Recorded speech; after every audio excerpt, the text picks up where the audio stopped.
Good evening, everybody. I'm Stu the Frugal Video Gamer, and welcome back to The Life and Suffering of Sir Brante. Last we had left off, I had just turned 23.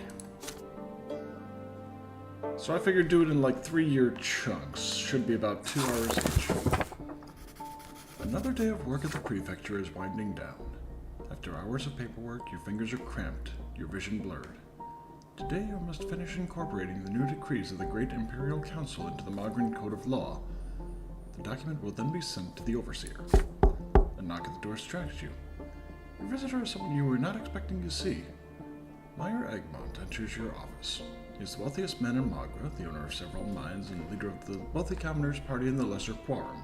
He wears a high-priced frock coat made of light fat gray fabric. He wears no jewelry, but his coat is richly embroidered. The most luxury a commoner can ever afford. Egmont offers you a broad, sun-tanned hand. It is hard, work-weary, and eternally calloused. This is a man who has earned his fortune with the sweat of his brow. Good afternoon, Judge Brante. We met recently about that newspaper business, but today I need to discuss a different matter with you. I came to talk to you on behalf of the manufacturers of Magra. As you know, the principal source of income in the province is the silver mines. Pardon me?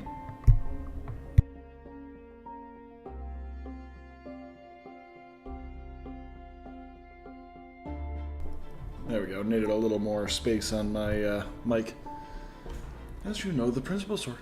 our mines provide silver for the sacramental rites conducted in temples all over the Empire. But the upper vein of ore is nearly exhausted. We need to process new deposits that are lower down. That's where our trouble with the law comes into play. In order to get to the deeper layers of ore, we need gunpowder. But a decree from the Great Imperial Council has forbidden common people from using it. Back in the capital, they're afraid we'll turn that gunpowder into a weapon. But this restriction will harm not only the manufacturers and the miners, but the province as a whole. The silver trade will decline. We won't have enough money to buy grain, and soon even the nobility will be impoverished. I know that you, the judges of the prefecture, are the ones who interpret the decrees from the capital. So I implore you, Sir Brante, to come to the aid of the honest tradesmen of Magra. Pass an amendment allowing the use of gunpowder in the silver mines. You give Egmont a speculative glance and ask him why he has asked you specifically for help. I've been following your decisions for quite some time, Your Honor. They give me hope. I don't agree with you on everything, but I seem to see eye to eye on the essentials. The common estate needs to get real rights. It's the only way for our province and for the Empire as a whole.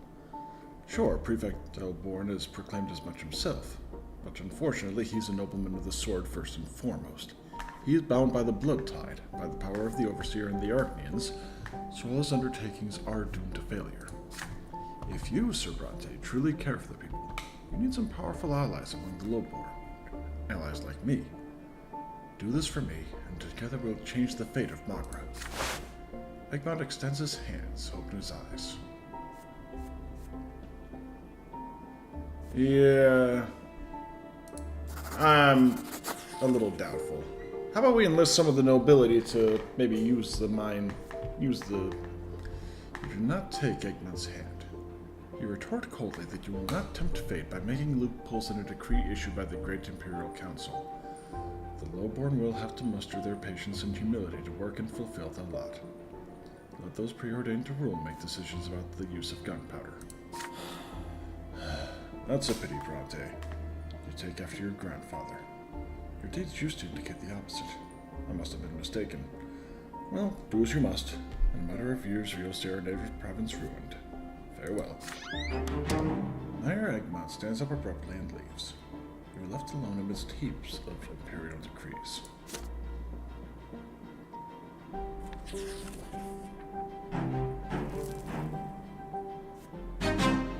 Okay, road to the top.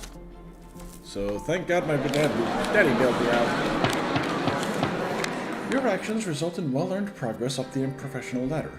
You are expected to have a glorious future in the field of law. You receive more and more invitations to balls and noble gatherings. High-ranking nobles wish to befriend you. Powerful people have been keeping a close eye on your ascent. Today, a personal letter from the magistrate Remy L. Vermin has been delivered to your home. So, Stuart Brante, I would like to further our acquaintance and discuss certain matters over a glass of Illyrian. I will expect you at my estate this afternoon. Accompanied by servants, you walk down the imposing enfilade of Elverman's granite manor. Gold tapestry, stone carvings of ancestors' profiles. Compared to this luxury, your own home seems tiny and cramped. Elverman greets you by the fire. At home, the influential ruler of the city seems peaceful and amiable. Judge Brante, pray come in. I'm delighted to see you again. Servants, pour some wine. Please, have some Stuart.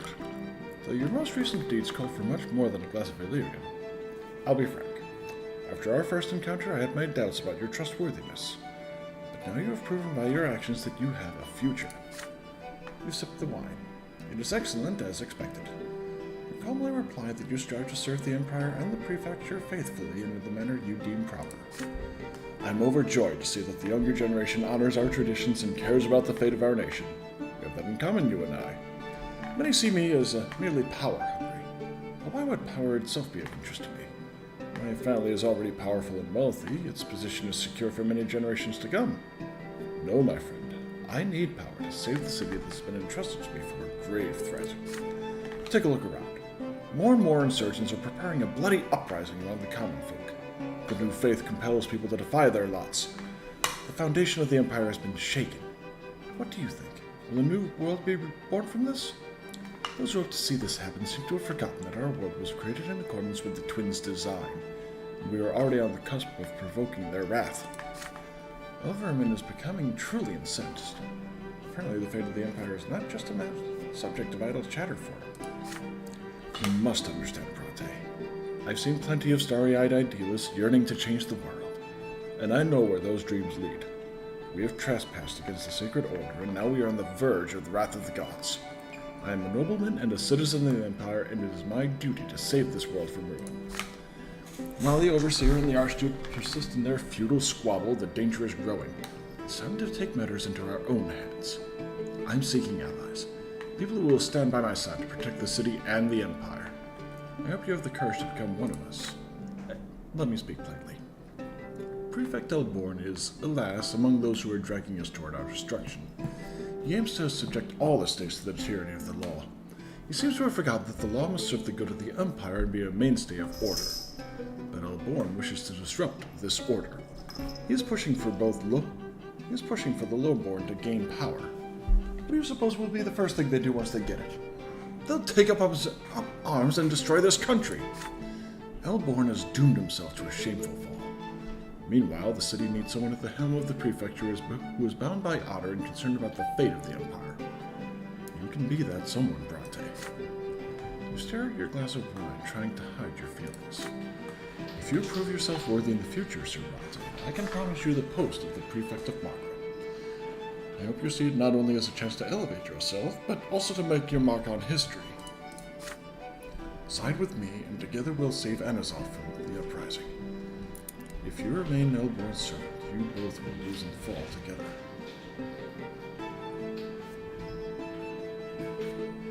Yeah, protect the family. Silence. You hold the magistrate's heavy stare and respond calmly that you are not prepared to make any promises. You thank Elverman for his trust, but you are a judge of the prefecture, and you already have a superior.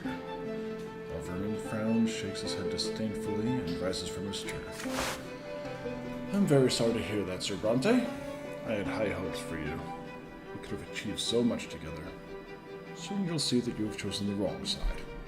Farewell. Back at home, you describe your conversation with the magistrate to your father. Elverman's threatening tone is alarming. An enemy as powerful as the magistrate could turn the nobility of Anazot against your family. I'm proud of you for staying loyal to our friend Elborn. The magistrate is a dirty schemer who is only using this talk of honor and protecting the Empire as cover. Don't worry about the family. I'll make sure to talk to the noble families of the city in advance in order to get ahead of the magistrate's plot. Hopefully this will be enough to protect our reputation against his slander. Your father's efforts to thwart Elverman's schemes have been successful so far. But your feud with the magistrate has a damaging effect on your career. The documents you prepare take weeks to be signed. Obtaining an audience or arranging a meeting is frequently impossible. You hear anxious whispers behind your back. Stuart Brante crossed the ruler of the city. Steer clear of him. the next one's going to be. The Guns of Illyria. Magra has received alarming news from the neighboring province of Illyria. The low-born convicts toiling in the Illyrian mines have revolted against their noble masters. For the first time in many long, peaceful years, commoners have taken up arms. Worse yet, the insurgents had guns and gunpowder, and no one knows how they got them. Gunpowder weapons were banned throughout the Empire as soon as they were invented. The lords deemed firearms dishonorable and unfit for the nobles. Even Legion soldiers are forbidden from using them. But now gunshots were echoing in the mutants of their lines. Well, I'm very glad I didn't sign that, because I'd probably be suspect number one. The Imperial Legion was deployed to quell the riot. The Legionnaires slaughtered the rebels without mercy, and the uprising choked to death on its own blood before it had even begun. The south of Illyria is now a forest of gallows. The convicts' corpses were left swaying in the wind as a warning to any commoner who might dare to take up arms. Although the rebellion quickly succumbed to the Imperial military's onslaught, many Legion soldiers and officers were slain by the insurgents' firearms. Their steel armor was no match for bullets. The rioters' weapons were destroyed in public ceremony, but no one knows who built or smuggled them into the mines. All Imperial overseers soon issued public reminders in their provinces. The punishment for owning a gunpowder weapon is true death by execution. But the Empire is still restless, still anxious. Somehow, guns found their way into commoners' hands, if only for a short time. Could gunpowder led one day endanger the old ways of the Empire? Authorities of Magra fear that unrest may soon spill over here. Due to the double tax, peasant farms and industrial manufacturers are facing harsh times. The province's wealth is steadily declining. The discontent of the commoners is still held back by the eternal law that demands they accept their suffering. Yeah, the double tax has to stop. You arrive at the office one fine morning and find a visitor already sitting there. The visitor is none other than Thomas Garrow. His heavy uniform already bears captain chevrons. Thomas looks nervous, his fingers drumming a foreboding staccato on the desk. Why has your old friend decided to pay you a visit? You pat your friend on the shoulder and congratulate him on the promotion. Thomas shrugs, quietly brimming with pride. I got bumped up a month ago. Apparently the Legion was running short on decent officers. And then I realized why there were so few of them. Wish I knew my direct superior was going to be our very own Commander Otten. Thomas grows grim at the mention of Otten. Listen, buddy. You and me, we always help each other out, right? That Arcadian bastard. He challenged me to a duel. For the second time. He cut me down a month ago. That was my second lesser death. I know, I never told you, but it was tough. The gods, they spoke to me there, in the hereafter. But right now, I got something worse to worry about than matters of the soul. See, Otten? He remembers me from the time at the academy when I stood up to him at the party. Now he's gonna kill me again and again until my true death comes. So it's a duel. That's Otten's way of having fun with his subordinates. Stuart, I'm asking you as a friend. Will you be my second at the duel?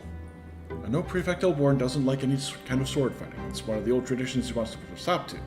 But if I show up without a second, he won't just kill me for a third time. He'll dishonor me too. You knit your brow in thought. In the Prefect's opinion, dueling is a lawless tool of noble tyranny. Elborn sees duels as an outmoded way of circumventing the legal system. He would be crushed to learn that one of his judges had been involved in a duel. Thomas sighs heavily. I know this is hard, pal, but I've got no one else to turn to. All the boys in the Legion fear Otten like the plague. You're the only noble who can support me in this. I know this duel won't be the end. Our great Sir Otten will find an excuse for a third duel before you know it.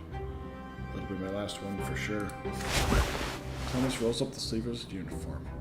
2 pitch-black lines encircle his forearm. He's desperate, and it is easy to see why. One-on-one against an Arcane swordsman, he is doomed. The law forbids dueling.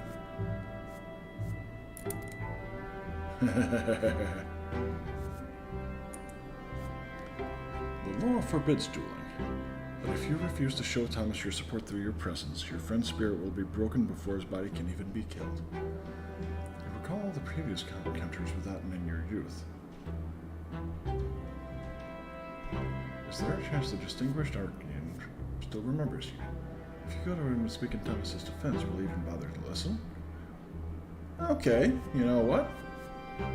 I'm going to stop it from taking place. Enforce the law. You have been best friends with Thomas ever since you were little boys. Does he really think you would abandon him to such a cruel fate? Dueling Otten is suicide. But there is a much better way to emerge from this predicament. You tell Thomas you will meet with Otten and make a deal with him. You will be safe from Otten's harassment. Thomas slowly shakes his head, unconvinced.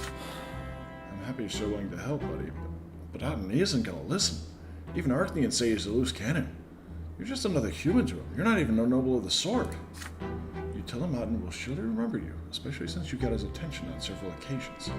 Back at the party in Eterna, Otten deigned to hear you out when Thomas first attracted his ire.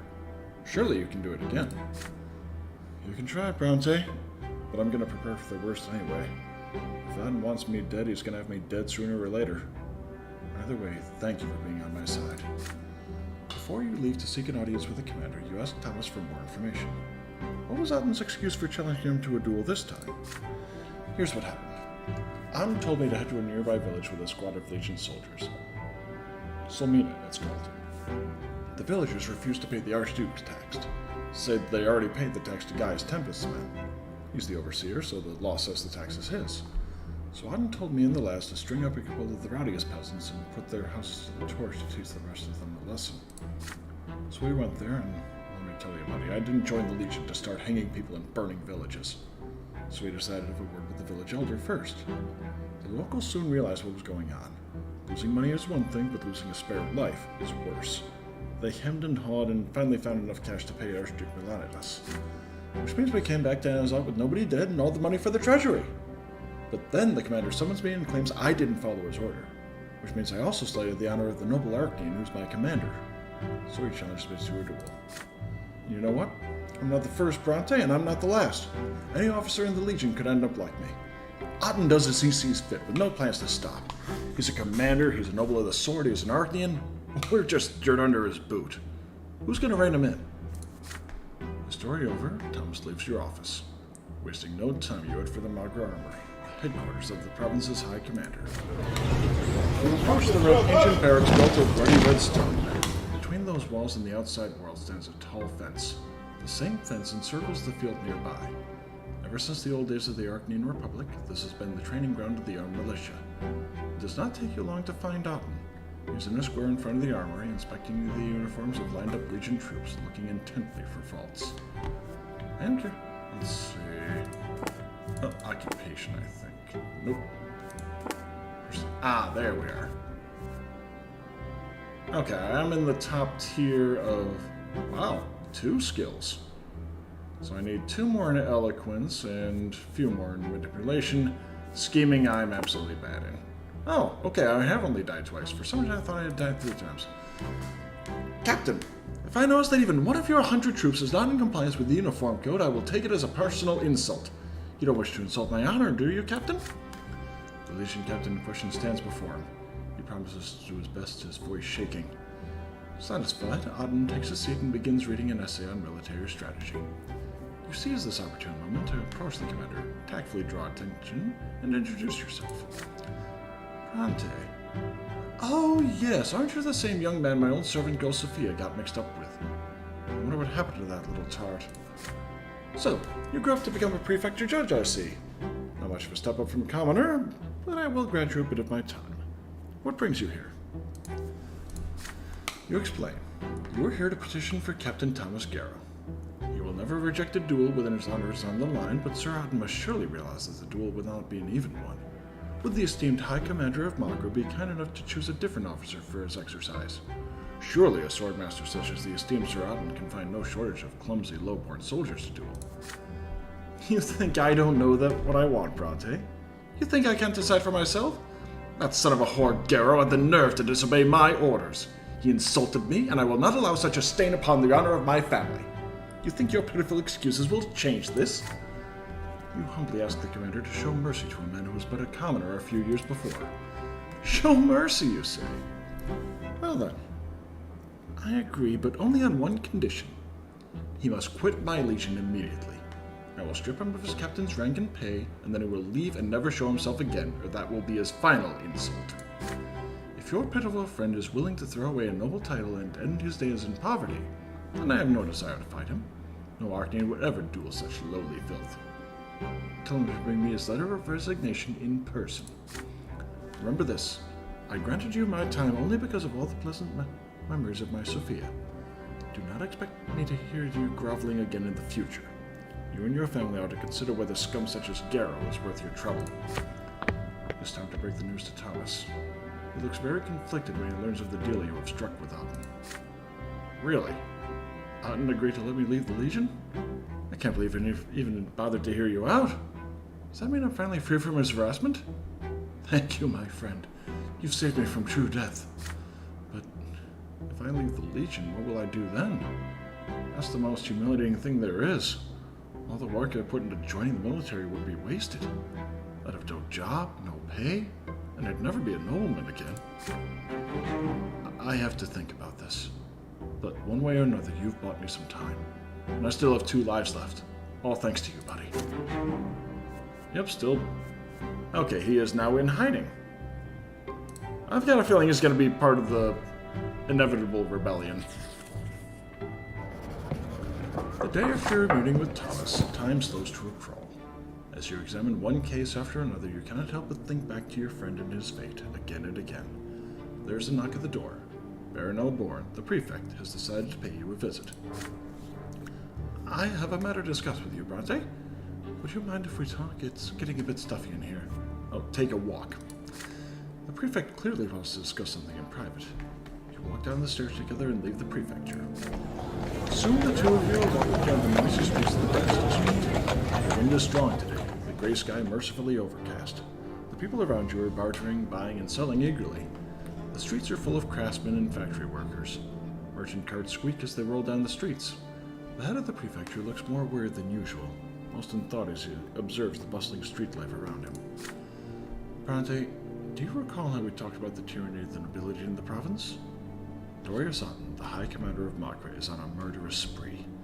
He challenges his subordinates to a duel for the slightest infraction and slaughters them with impunity. If our law is unable to protect anyone from the violent tyranny of the Arcanians, who will ever respect the law? It's time we put an end to this. As long as I'm in charge of the prefecture, establishing the rule of law over people of all estates and titles is our most important task. But people like Otten stand in our way. People who think themselves above the law. We need to prove them wrong. I've been informed that Otten has pressured your childhood friend, Captain Thomas Garrow, into a duel, and I believe Sir Garrow sought your assistance in private. Am I right? You admit that it is so. Indeed, as an old friend, Thomas is counting on you to defend him. And so, young Brante, I believe that to be reason enough to entrust this case to you officially. If you find yourself doubting your abilities, know that you are my best candidate. No other judge would have the courage to prosecute an Arcanian. That, and I trust you more than any ordinary judge. I spoke to your father, but even he would not accept this undertaking. He says your family has worked too hard to be ennobled by the sword to risk it all now. But you bear no such burden, do you? As it stands right now, sentencing an Arcanian to even the smallest punishment is unthinkable. But, drop by drop, water will wear down any stone. We will make our way to Otten, but we must do it slowly and carefully. What we need is a perfectly prepared case. We need you to find enough incontrovertible evidence and enough witnesses who are willing to testify in court. But I'm sure you realize that even this won't be enough to force an Arcanian to go to trial, don't you, Stuart? We have to change the unspoken rules in our city and province. We'll start with the lower-ranking people, lower-ranking cases, and little by little, we'll establish rules that even high-born nobles will have to obey. All of a sudden, Elborn stops. Standing in the middle of the street bustling with life, he points out a number of commoners hurrying about their business. Just look. All these people need to know that there is such a thing as justice. The law must apply to them all, no matter their lot, whether suffering, praying, or ruling. They need to know they can rely on us judges to enforce the law against anyone and everyone. I'm counting on you in this, Sir Brante. You stand motionless as Elborn studies you intently.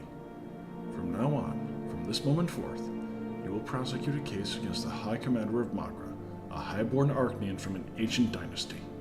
This is a pivotal moment in your destiny and your career. You could rise higher than ever, or plunge into obscurity and ruin. You decided to talk about Thomas and his fate. Right now, he represents your best chance of getting out and indicted. There is absolutely no guarantee he will live to speak speak at trial. If you were to oversee this case, ensuring his safety has to be the first thing you do. You're right, Brante. We need Thomas Garrow to see this to the end. But remember, this is about more than just your friend and his fate. This is a matter of law and justice for the entire province. The peril to Sir Thomas's life is great indeed, but if you openly defy the High Commander right now, your standing will suffer accordingly. You could find a safe shelter for Sir Thomas, away from Auden. But if Thomas remains in the city, he might be of use when you begin looking for Auden's other victims. I realize you are looking for a way to rescue your friend, but right now we must all use our caution, lest our entire cause suffer. What say you, Stuart? What is your plan?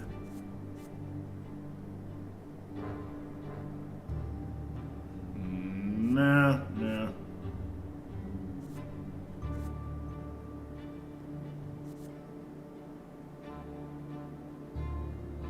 Oh!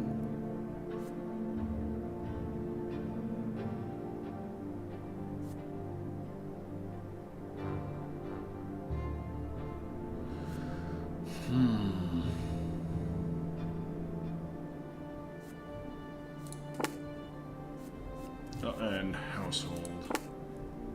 Yeah, we're impoverished already. I can't do it.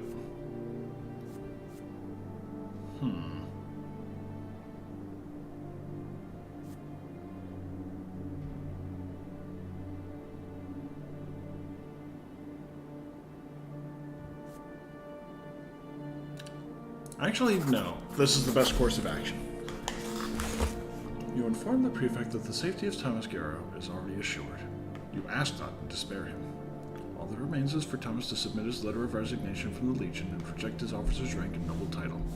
Once that is done, he will be safe. Is that true, Brante? Sir Auden actually took your request to heart? Color me amazed! I wonder what the commander would say if he knew he was aiding his own accuser. This will be a major blow to Sir Garrow's honor, but the safety of our most crucial witness will be assured. I will leave this matter to you, then. We should get back to work. Begin preparing the case at once. Back at the office, you send a note to Thomas's address. A brief request to visit you at the prefecture as soon as possible. He returns to your office that evening.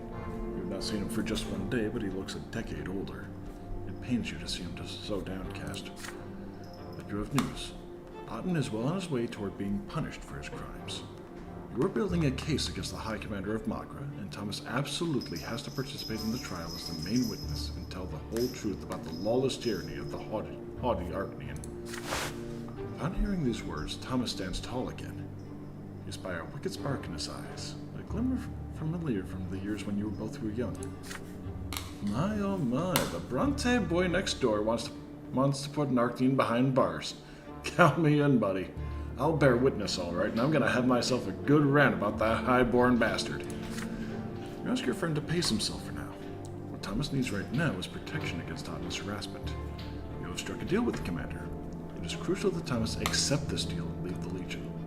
This means his days as an officer and nobleman will end, but his life will continue, free from Auden's endless persecution. Oh, I didn't expect being a noble by the rental to be like this. My parents worked their fingers to the bone to send me to the academy, and I wanted to leave the commoner's lot behind me for good. Living a free life, fighting the good fight, defending the Empire from any threat. And this is what the Empire gives me in return. Yeah, buddy. I was so naive. Life doesn't work that way, it turns out. Being a noble doesn't mean being free. On the contrary. Every day you do nothing but bow to all the people who can't wait to order you around. I'm less free now than I ever was. I need a moment to pull myself together. Then I'll go to Auden and submit my letter. Just the thought of giving him my sword and leaving the uniform behind hurts so much. But at least I'll be alive. Guess it's time to remember the lowborn lot. From within your desk, you produce a hefty bag full of gold coins. You push the bag closer to Thomas. He stares back at you, uneasy, not sure what it means. You follow up the gift with an explanation.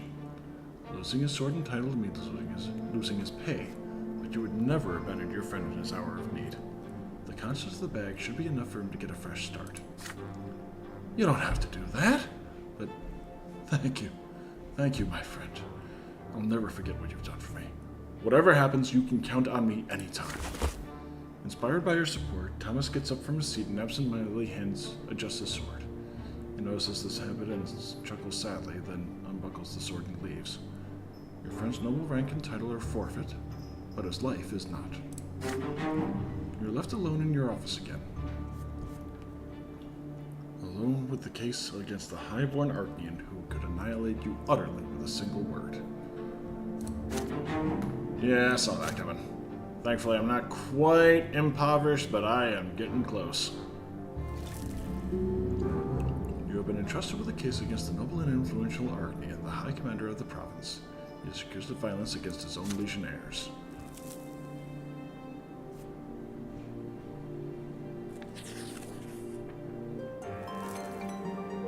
A holy day is coming.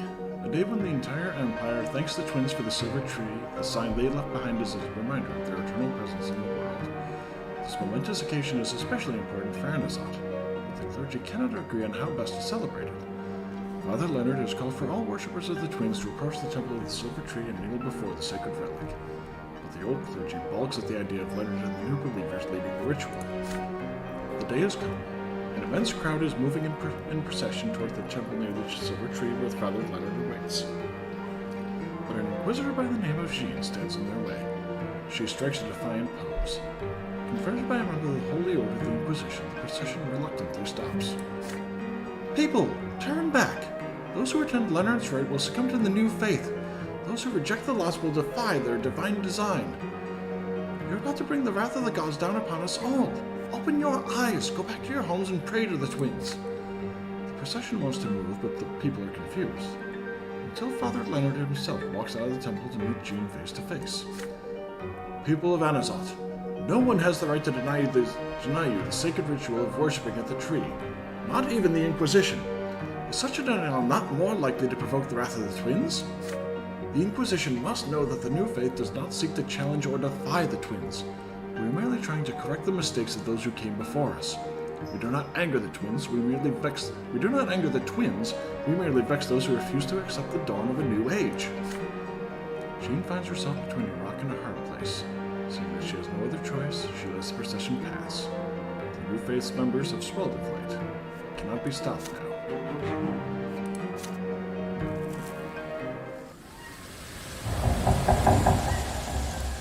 Let's see.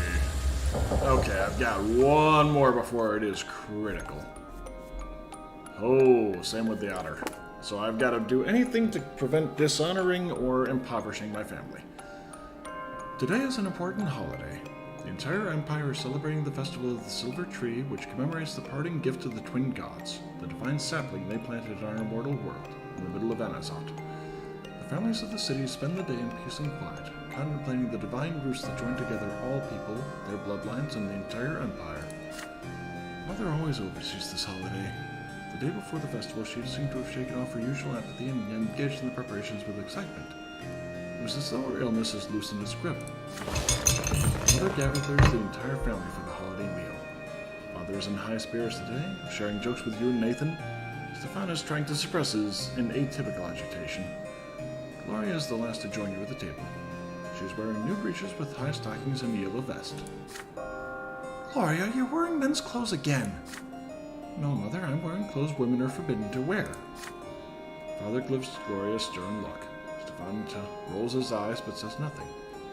Suddenly, Nathan speaks up. A few days ago in the market, I saw a grocer dressed as Overseer Gaius Tempest. He had a huge carrot for a scepter. Got a sound drubbing, of course, but until then it was quite a hoot. Everybody laughs at the ridiculous story, relieved. Even Gloria has a smile on her face when she sits down. The feast commences. Her home finally feels warm for a moment. It wasn't so long ago the four of you couldn't ever reach up to this table. The first word you said, Gloria, was gimme. Nathan used to cling to my skirt all the time, almost tearing it. And you, Stuart, you couldn't talk at all yet, but your piercing stare was so expressive. It felt as though you were talking to me. Mother looks at Stefan and suddenly grows quiet. When I met Stefan, he was already 3 years old. He was so serious and a smooth talker to boot. I remember that he had a music teacher, but he was too shy to play in front of me. So I used to listen from the next room. Stefan's face twitches. Your other brother rises and moves to the old harpsichord. His fingers fly gracefully over the keys. A melody fills the house, melancholy and sweet, I really hope he's doing this as a, like, you know, hey, you are my stepmother after all, as opposed to maybe I'm not shy about it. The last note lingers in the air. Then silence falls. The family is awestruck. Words fail you all. Who wrote that? A nobleman from the capital between drinking a glass of wine and beating a servant? Your sister's cutting remark puts an end to the warm, cozy atmosphere. Stefan calmly turns to face her. No, it was I who composed this piece of music. It was called Mother. Aww. Mother rises to her feet.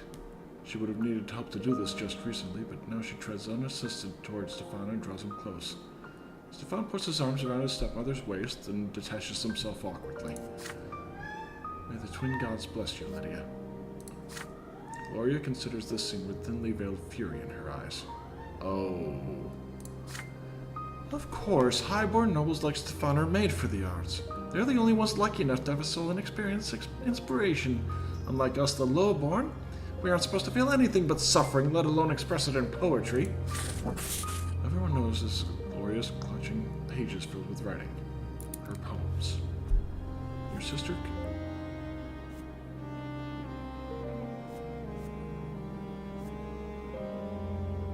Your sister casts a mournful glance at the family and her eyes rest on you. Yeah, it might piss off Stefan, but it'll bring her back. You rise from your seat and speak. In your speech, you wholeheartedly support your sister. Gloria had the misfortune to be born a commoner, but she is still entitled to express her feeling. Why is Stefan the only one who has the right to delight Mother with his creations? Every member of our family should be equal. But what about her lot, son? Gloria is permitting herself to practice a noble activity, thus breaching the divine order. You softly explain to Mother that times have changed. Nowadays, art isn't just a pleasure for the nobles, it's also a trade plied by many commoners. More and more low-born tradespeople are taking up the pen and ink rather than the hammer. This is now their labor and their suffering. Mother lets out a heavy sigh, but yields to the onslaught of your inspired speech. Emboldened by your support, Gloria steps into the center of the room. Her eyes are fixed on Father. A stranger and a bastard I am called, I am, but still I long for you to say that I am yours and not the... Oh, god damn it. This is gonna cause the disunity of the family. It burns within my heart both night and day. My mother and my brother is her own leader, but I feel cold as though we were apart. Ashamed, yet still compelled to make you hear. I long to hold you closely to my heart. I am a stranger, 'tis my only crime. Forgive me. Oh, but mercy is forbidden. I hope you'll see, if not forgive, in time my bitter love, both joyous and well hidden. Father stares at her in bewilderment. Gloria,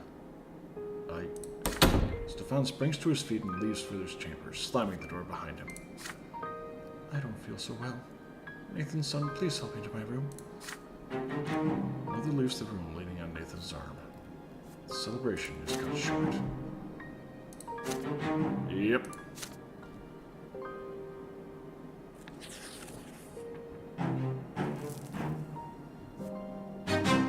Oh.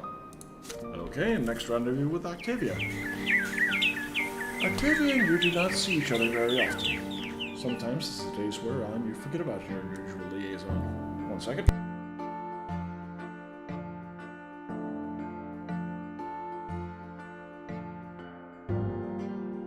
But then the Archduke's daughter bursts into your life and you abandon yourselves to passion until she disappears again. Today, Octavia is waiting for you at her summer home in the city. It is a cozy little villa, well concealed from prying eyes by a high fence. Beyond the fence is a glorious garden. You've never seen one so beautiful in Magra. Octavia meets you on the veranda. She is wearing a light frock that leaves her shoulders exposed. Her black hair cascades down her back. You bow to Lady Milanes. She grins and draws you toward her so that you sit down by her side. The sun is melting beyond the horizon. Octavia commands her servants to leave you alone. Tonight she is strangely pensive, barely touching your food and drink. You cautiously inquire if anything is amiss. Listen to me, Stuart. I'm at a crossroads. My father, the Archduke, is planning to send me out of Magra for a while. Apparently, in his opinion, my escapades are bound to cause trouble for our family. Octavia stands up towering above you. Her eyes burns with a menacing flame. I am a daughter of the great family of Melanidas, an Archnean born at the peak of the world. All shall tremble before me. Isn't that so, Stuart Brante? But before you can reply, Octavia abruptly lowers her head, downhearted. I am not free. Just like you, my dear human Brante. I have a duty to my family, to my blood tied to the Empire. My whole life, all I've ever done is fulfill obligations created by others. I have no aspirations. Everything is preordained. What the world is like, how I ought to live. What my father doesn't decide for me, those two up on the peak of the shining pillar already have. I'm looking for a way out of this cage. It must exist. I study history, but all I find are tidbits of lost knowledge. But I believe that I am not the first to try to escape the chains of this world. What am I to do, Stuart? You yearn to break free of the fetters of fate just as I do. You have escaped the commoner's lot and joined the higher estate. But your new lot is just as much of a prison, isn't it? Could it really be that none of us will ever be free? Octavia looks into your eyes dolefully. You've never seen her so helpless before.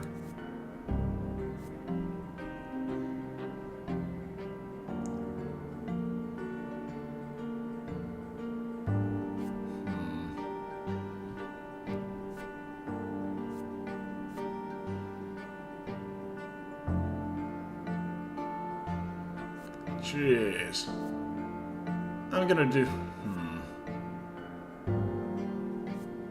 I'm gonna share the revelation. May as well help her understand. You put your hand on Octavia's shoulder and gesture to the blazing line of the shining pillar in the sky.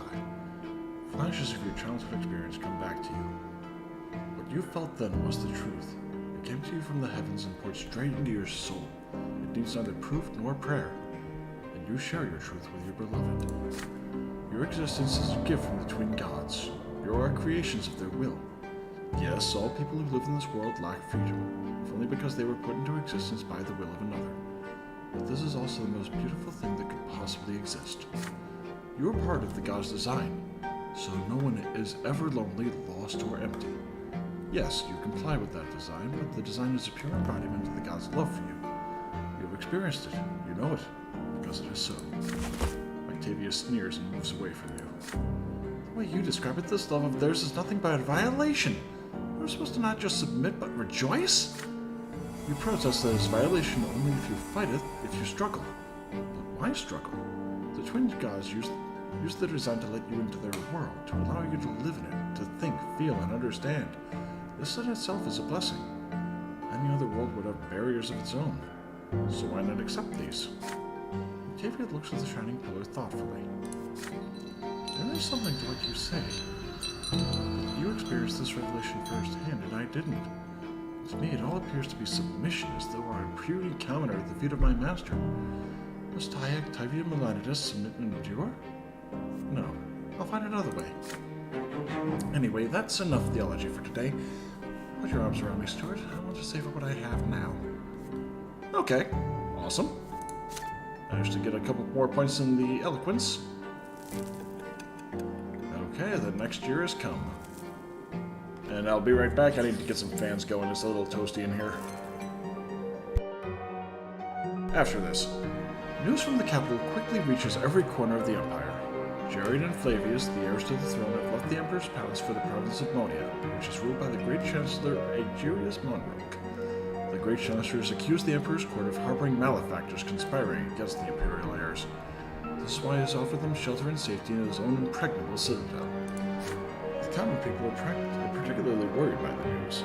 They take it as a sign that the Chancellor is seeking to solidify his power by holding the heirs hostage. If this continues, Monroe can coerce the Emperor into revoking the Imperial law, thus depriving the common estate of any and all rights. All hope for reform in the Empire has vanished. From farmer to rich industrialist, the commoners are growing desperate. More promise, the authorities are trying their best to put the people at ease. The magistrate of Amazon makes a speech from the balcony to the excited crowd below. Trust in your Emperor, good people. The Imperial heirs are the future of the Great Tempest dynasty. The Emperor has made the wise decision to send them far away from the scheming court. Great Chancellor Monroe will take good care of them and keep them safe. All glory to the Empire. All glory to the Tempests. Oh boy.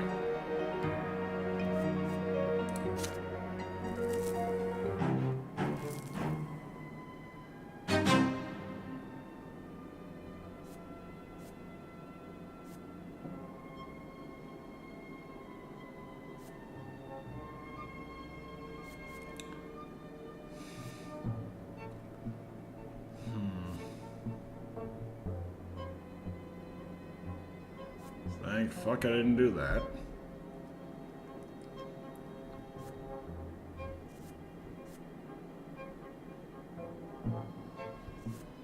Okay, I need 8 or 9 for justice. You're walking up the marble stairs that lead to the doors of the prefecture. The sword of the younger twins, carved from stone, looms above the doors, just as the case of Doria Sutton looms before you now. Preparing this case will take many long months or even years. The words of Prefect Elborn are evidence enough of that. Time and again you will ask yourself, are you ready to see this case through to the end? Father meets you at the stairs, and judging by the dour look about him, news of your most recent case has already reached him. Son, I didn't want to discuss this back home. Elborn is our friend, and I stand by him at all times, but he's dragged you into something that is far too dangerous. I'm not going to repeat your grandfather's mistakes, so I won't tell my son how to live his life or what to do. But I ask you to please consider our family. Would it be worth it to let us come to harm, even if the triumph of justice and law is at stake? There are already rumors at the prefecture. They say you're getting ready to summon a highborn Archnean to court. Soon these rumors will spread beyond the prefecture walls. You and I are both Brantes. Perhaps we have to stay away from something so dangerous. Some battles are too ugly for us to win. You can always slow down the process and bide your time with routine paperwork and avoid attracting unwanted attention. This way your career and our family honor would not be at risk. Trust me, this son. Rather than making a selfless sacrifice, we can achieve far more through tireless service of the good of the law. Promise, Father, you will consider his words. Say goodbye and return to your office. You are at a crossroads. If you were to make any headway in the case against Otten, you have to start now while the trail of his misdeeds is still fresh. You have little first-hand knowledge of Otten's criminal wrongdoings, only Thomas's stories and what you have seen for yourself. Turning this case into a trial requires far more evidence than that. Your friend could be the key to the entire case, if he can help you find the other men who have suffered under the remorseless Archnean. But Thomas is a hunted man. He has every reason to lay low and steer clear of the courthouse. If Thomas can put you in touch with other victims of witnesses among the soldiers and officers of the Legion, perhaps you could gather evidence yourself. But the Legion may meet lone outsiders such as you with too much resistance. Things might get ugly. You consider your options. Apart from Thomas, who else could help you gather compelling evidence against the commander? Otten is an Archnean from an ancient dynasty. Anyone involved will hold their tongue, no matter what. The way things are right now, not a single soul would risk angering the Ottens to aid a middling judge from an unknown family. Unless an even more highborn Archnean chooses to support your cause. Gaius Tempest, the Imperial Overseer of Magra, the Emperor's own brother. Every aristocrat in the province knows he detests Doria Sutton for remaining loyal to the Archduke Leonidas. Ensuring the Overseer's support would increase your authority greatly, and give you a chance to gather evidence against Otten without Thomas lifting a finger. But the Imperial Overseer is one step above the Prefect, your immediate superior. You can only address Gaius Tempest directly if you keep it a secret from Elborn. Communicating directly with the Overseer of the province means defying your loyalty to Elborn. Are you willing to do this? Puzzled, you start pacing around your office. It's time to decide how you will begin this case. Depending on what you choose, the case against Otten could lead you to unprecedented success, or end your career, or even your very life. Drat. Well,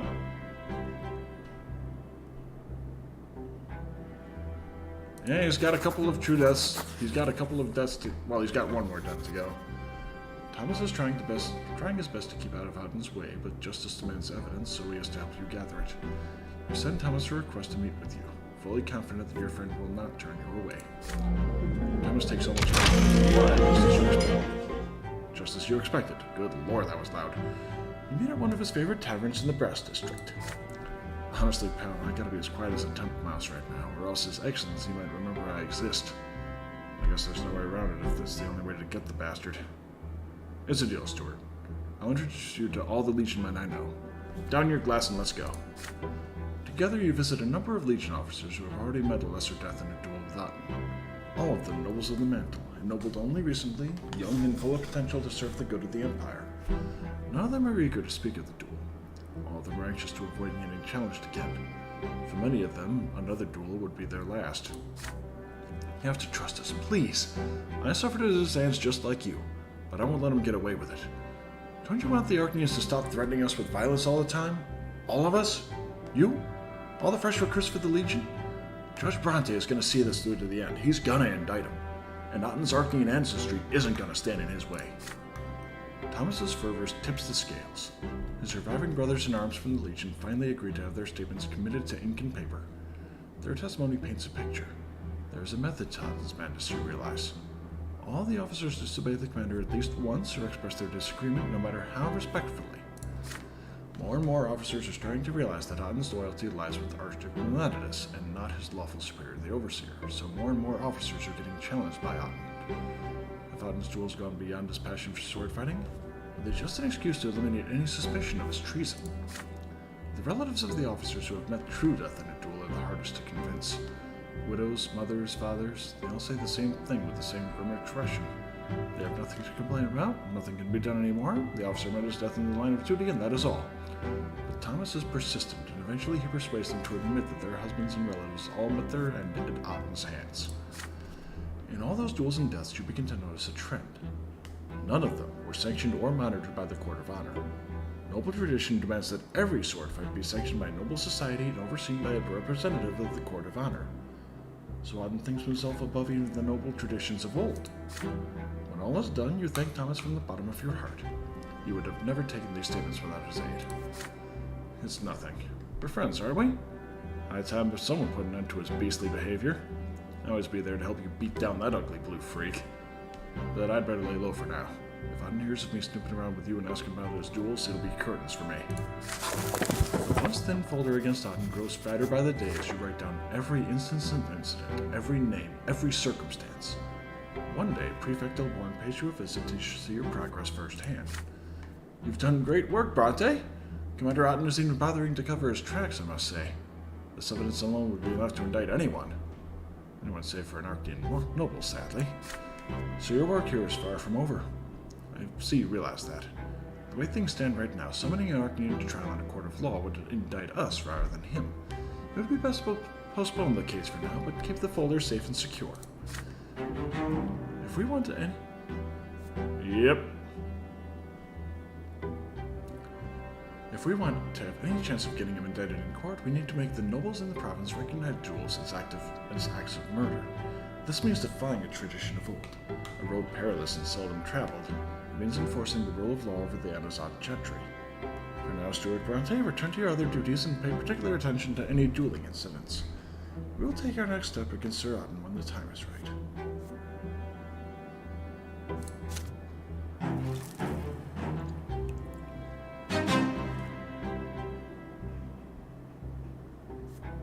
Oh, okay, cool.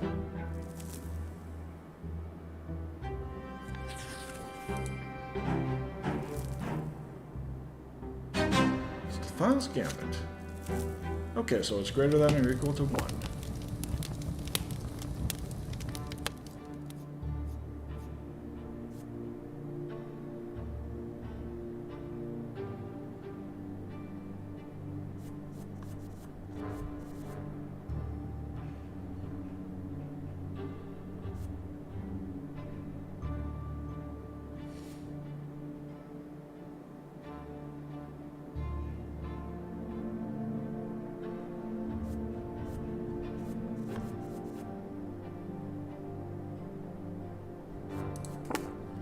You have hardly found any time for family matters this year. The events taking place in the city keeps you busy at all hours. Tonight you come home extremely late, but the fireplace in the sitting room is lit. By the fire you see Stephan with a glass of wine. Your elder brother has been waiting for you. You take a seat in the chair by Stephan's side. Your brother keeps turning his glass with his long fingers. Stuart, we need to have a talk about Gloria. She flatly refuses to behave as she ought to. Her antics are ruining our family's reputation. If this situation persists, nobility of the sword will be out of the question. Brother, I do not wish her ill, but we have no right to idly sit by. Regrettably, Gloria will never truly be a part of the Brante family. Her origins are too tarnished, so it is our duty to find her a new family. It is high time Gloria got married. But we can't just give our sister a commoner, can we? And how could any noble wedder know her origins? It's been a stumbling block for a long time, but I finally found a suitable match for her. His name is Jose El Pelletier. He is a young nobleman with a sword, recently graduated from the college, and now he has a position at the city hall. Do you recall a reception several years ago where you couldn't take his eyes off Gloria? Pelletier has been obsessed with her ever since. Not even her lowly origins can deter him. Admittedly, Gloria does not reciprocate his affection just yet. So let us convince Gloria that becoming Sir El Pelletier's bride is her chance to escape her current situation. And then let us pray she comes to her senses and puts her rebellious ways behind her. Isn't this an ideal solution? After marrying Sir El Pelletier, Gloria will be a noble woman herself. We'll be granting her the freedom she's craved since she was a girl, and then she can write poetry and do whatever else takes her fancy. I will enter into negotiations with the El Pelletier family. Rumor has it Jose's father already has a future wife in mind for him, the daughter of an important chancellery official. But Jose's passion was to win out in the end, don't you agree? As for you, Stuart, please help me with Gloria. You're closest with her. You can make her see how beneficial this match will be. She must fulfill her duty to the family that took her in, after all. Stefan looks at you expectantly. Will you accept your brother's plan or refuse him? Will this marriage be a blessing? And for whom? Ooh, this. Lord, I'm actually halfway willing to agree, but I've got a feeling that it would not go down well.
And the thing is, that actually could be of help to her. But...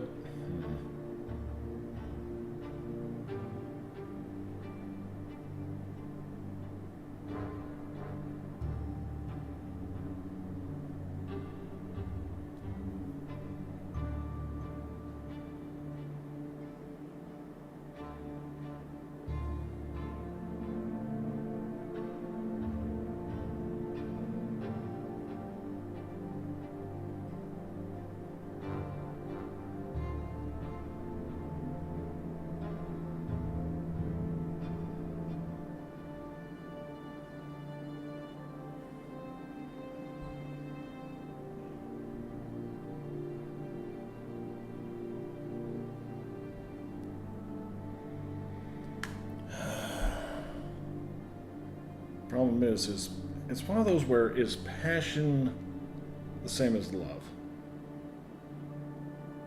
Good Lord, this is...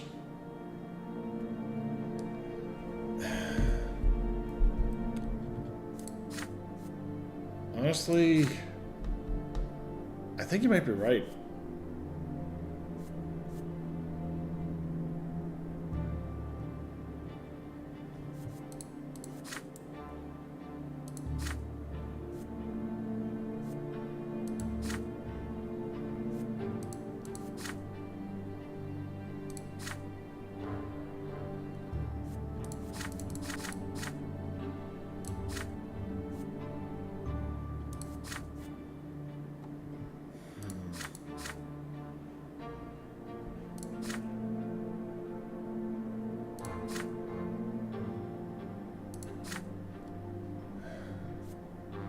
I think he's right. The bastard's actually right in this one. That kind of reflected reality. You remain silent for some time, weighing your decision. The plan your brother has proposed sounds reasonable. Your new family and with a noble title, Gloria will be able to put all the resentment about her fate behind her and be free of the limitations of the lowly estate. Let Stefan know that you are on his side. A broad smile lights up his face as he reclines in his chair. I knew you'd be sensible. Together we can certainly make it happen. Whatever else to bring Gloria is, an easy victory is not to be expected. The next morning, you invite Gloria to join you in the library for a private conversation. You inquire carefully about your sister's thoughts on marriage. If a nobleman of the sword were to wed her, she would join the noble estate and all the arts would be open to her. Gloria laughs in response. Become a noblewoman? In all of Anazot, you'd never find a single nobleman of the sword who would ever marry a low-born girl like me. I don't even have a father. You mentioned Jose El Pelletier. The spirited young gentleman would be willing to join Gloria in wedlock. Marry El Pelletier? Stuart, you don't understand. Sure, he's easy on the eyes. He's a skilled warrior and a respected nobleman. But he's been after me for a year now, and I managed to figure out what he's after. He needs a wife to give birth to his heirs, follow him around obediently at social gatherings, and praise his chivalry. Can you see me in that role? Now here's the thing. Why would he get you when he could get a noblewoman that might be just as willing to do so? There has to be a little more there. Gloria falls silent for a moment, gathering her thoughts. Besides, I don't even want to be a noblewoman, okay? I can't just live peacefully within the noble estate knowing that other commoners are still suffering. I can't just pretend their misery has nothing to do with me. You try to give her a taste of the benefits that a noble name brings, but your sister doesn't even want to hear you. This is all Stefan's idea, isn't it? You'd never throw me out of this house on your own. So hear this. It's not going to happen. Later you inform Stefan of your sister's refusal. His face turns to stone. That ingrate. I've almost come to an agreement with old El Pelletier. All the pains we've taken to arrange her future, and this is how she repays us. Well, we'll proceed without consulting her. Whether we need to devise a way to put pressure on Gloria, even if it takes us a long time.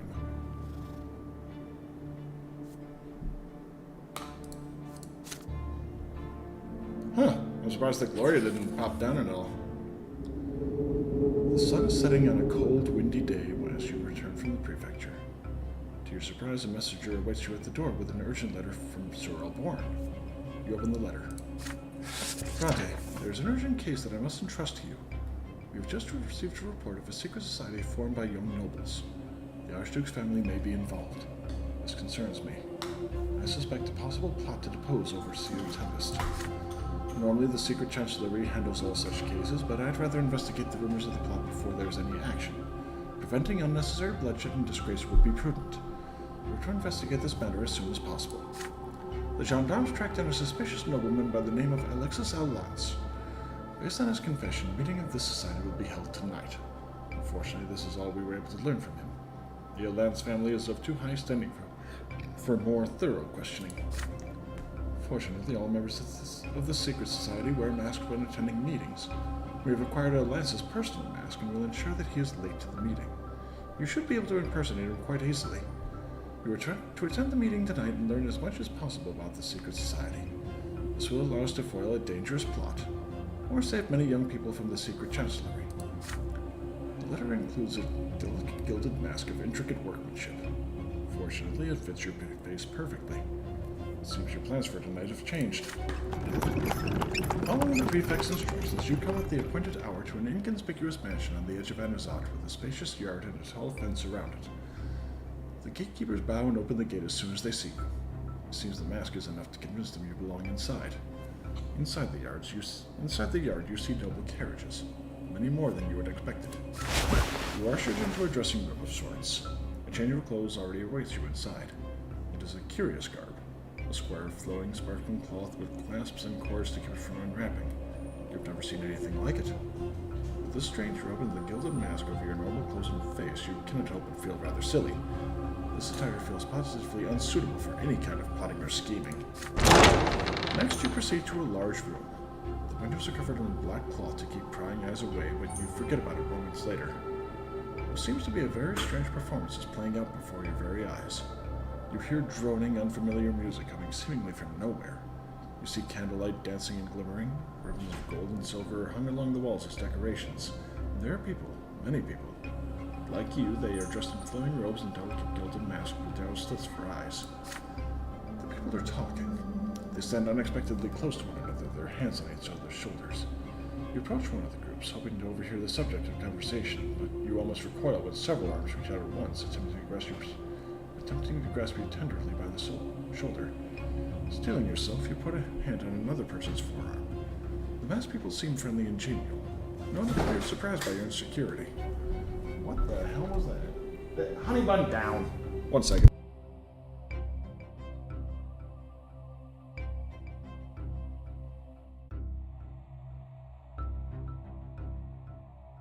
Sorry, cat on the table. Different table than the one I'm at, but still not great. And their conversations are also quite out of the ordinary. You hear unfamiliar names, names that could belong to legendary heroes of old, or to the people here who have taken them as secret identities. You hear mentions of books you do not know and emotions they felt while reading them. Their conversations feel like a strange dream. You hear several voices singing in a far-off corner of the room. There are no lyrics to the song. Each voice maintains its own note. Together, these voices form a tender, softly aching melody. It feels enrapturing and spirits you away. You feel so distant now from the purpose of your visit, so withdrawn from the judge's trade, so far away from the Empire and from your very self. A hand touches your shoulder, bringing you back to your senses. A pair of familiar eyes look at you intently from behind a glinting greenish-silver mask. They belong to Octavia. You pull back and bow to the Archduke's daughter. I believe I recognize the man behind this mask. I never expected to see you here today, my extraordinary human. But I must behave here. Best do the same. We are not alone. It would be best if we are not seen too close to one another. As for this place, Sir Brante, I'd like to explain. This is my circle of Latari. And before you ask, no, we do not plot, nor do we scheme. We have removed ourselves as far as possible from such machinations. This place is a little world of our own, a brief respite from tradition and noble customs and other such fuss. The gathering is but a pretense, a game of make-believe. We pretend we are neither nobles nor citizens of the Blessed Empire, nor humans nor Archnians, but the Latari. Do you know what this word means? I would not be surprised if you have never heard of the Latari. These days, the people of Latari are mentioned only in rare historical works. Long before us, in an age when this land was fertile and green, the Latari lived upon the land that would become Magra. They were masters of remarkable art. They could create worlds from nothing but their conscious minds. Many of these people come here for simple entertainment and a brief taste of freedom. Others seek a respite from the binding customs of the noble lot. Still others feel encumbered by the blood ties and ancestral obligations. Only here are we fully free from the burden of our past and our present. 1 second.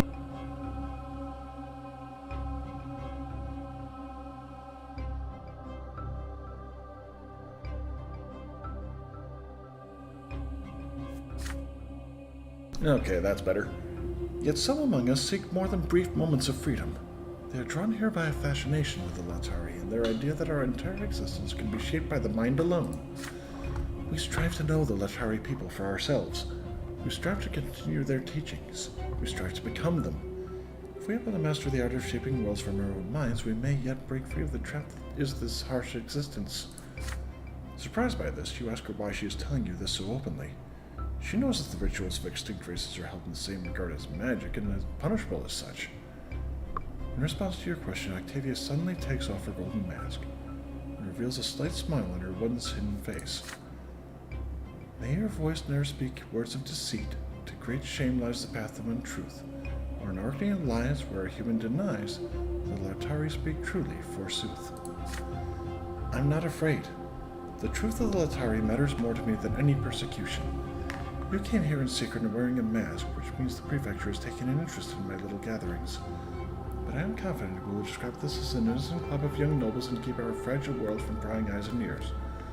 Would you do this for me, Stuart Brante? These words spoken by Octavia sound more like an assertion than a question, but you are in no hurry to respond.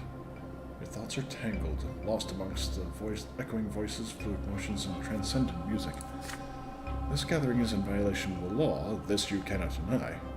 All rituals of extinct races were banned at the foundation of the Empire. You may summon the gendarmes here at any moment. You know, only give a sign to the driver. When they get here, the circle of Latari will be gone in an instant. You will prove to the city that not even the most noble of its denizens are above the law. But Octavia will never forgive you. You could, on the other hand, keep the circle of Latari a secret from Melbourne and report this meeting as a harmless gathering of young nobles looking for an opportunity to socialize. But if the secret chancellery ever takes an interest in these meetings, you will be powerless. Someone has already reported Octavia's circle to the prefecture. There's a very good chance these reports will continue. Perhaps if you tell Octavia of the danger she is facing, she will disband the circle herself. There is one more way you could resolve this predicament. With a piece of paper, some ink, and a bit of skill, the Circle of Latari could become a noble historical society, one of many dozen in Anazat alone. Legitimized by the city, Octavia's gatherings would remain a secret within this mansion. But do you have enough influence to make this possible? And would it be wise to expend it in this way? Say something. This is no time to be quiet.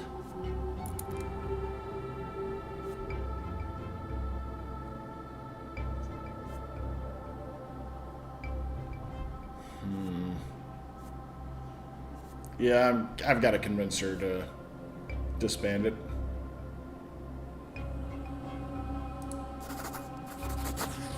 Oh, this is gonna hurt. Gently, you take the Archduke's daughter by the hand and beg her to hear you out. With great patience and insistence, you tell Octavia that she has underestimated the danger that looms over her guests and herself. Ever since the Empire was founded, reenactment of any rituals of extinct races has been considered a sign of revolt against the crown. And worse yet, the Circle seeks to reach the Latari, to flee the Empire, and to circumvent the worldly and divine law. If the powers that be ever learn about this, they will have no mercy. Not even Octavia's noble birth will save the Circle from what will come next. The Circle of Latari has already been reported and is about to be dispersed, and you cannot stop it. Either you will disperse it yourself, or the secret chancellery will take it upon themselves. Octavia will come to harm no matter what, but many other members of her society will be taken away, regardless of their noble rank or birth. Octavia is focused on you as you speak, her thoughts a mystery behind her dark green eyes. When you finish, she remains silent for a while, perfectly composed as befits a lady of her rank, the trembling of her thin lips the only sign of inner torment. Stuart, I have no choice but to admit you are right. Why now of all times? So be it, my gentle judge. You leave me no other choice. She turns gracefully to the people in the hall and raises her hand to call for their attention. Circle of Latari, there will be no mystery tonight. Our meeting will have to end before its time, and there will never be another. I am your leader, and I demand that you forget forever everything that has happened within these walls. That is my word and my will. Leave this place, never to return. The guests exchange confused glances. They begin taking off their Latari masks and robes. You never recognize many of them as the offspring of respectable noble families residing in Azat. Octavia, meanwhile, turns to you. This is enough, I hope? Congratulations, you've just ended a dangerous plot against the Empire itself. As for me, I will continue on my own. I no longer need the others as much as I did at first. Octavia cuts her speech short. She looks at you intently. But this is only my concern and my responsibility. Farewell, Stuart. It will be a long while before we meet again. I have much to do on my own.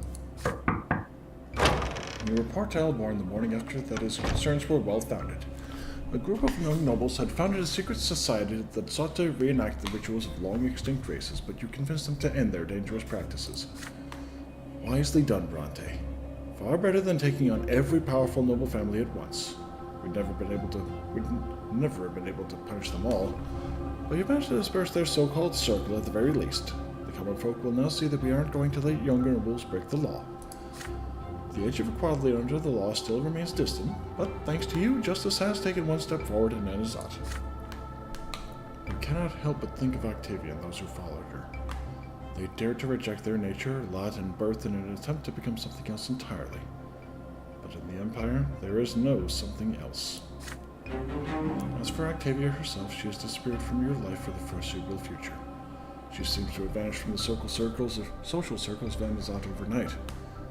The Archie has never been one to share her plans with you. Your encounters with her have ended as abruptly as they had begun. If I can get that up to 7, that's what I'm hoping for.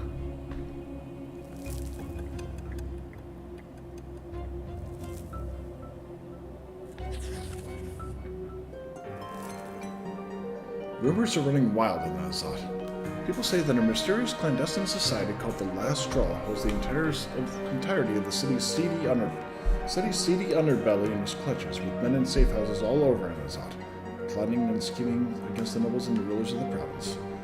Their leader is a woman, a ruthless criminal by the name of Sophia. She has evaded all attempts at capture.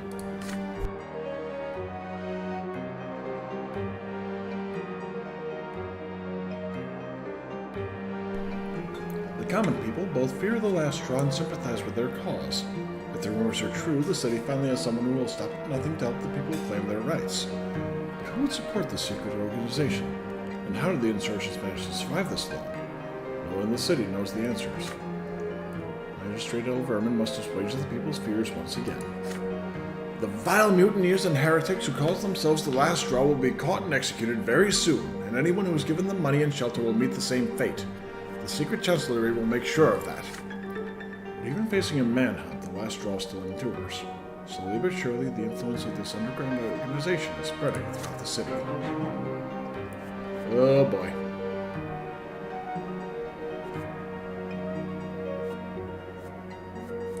I need to restore order somewhat. You are in the middle of ascending the city hall's long, curved marble staircase. A small man beneath the building's towering vault.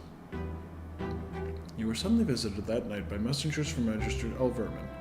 They insisted the region was most urgent. You were already expected upstairs.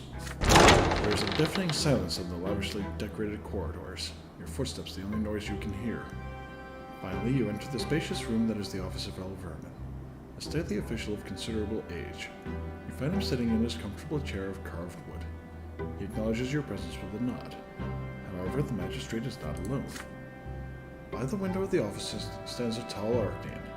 The cape of the Imperial Legion covers his shoulders. He is Dorius Auden, the commander of Magra in the flesh.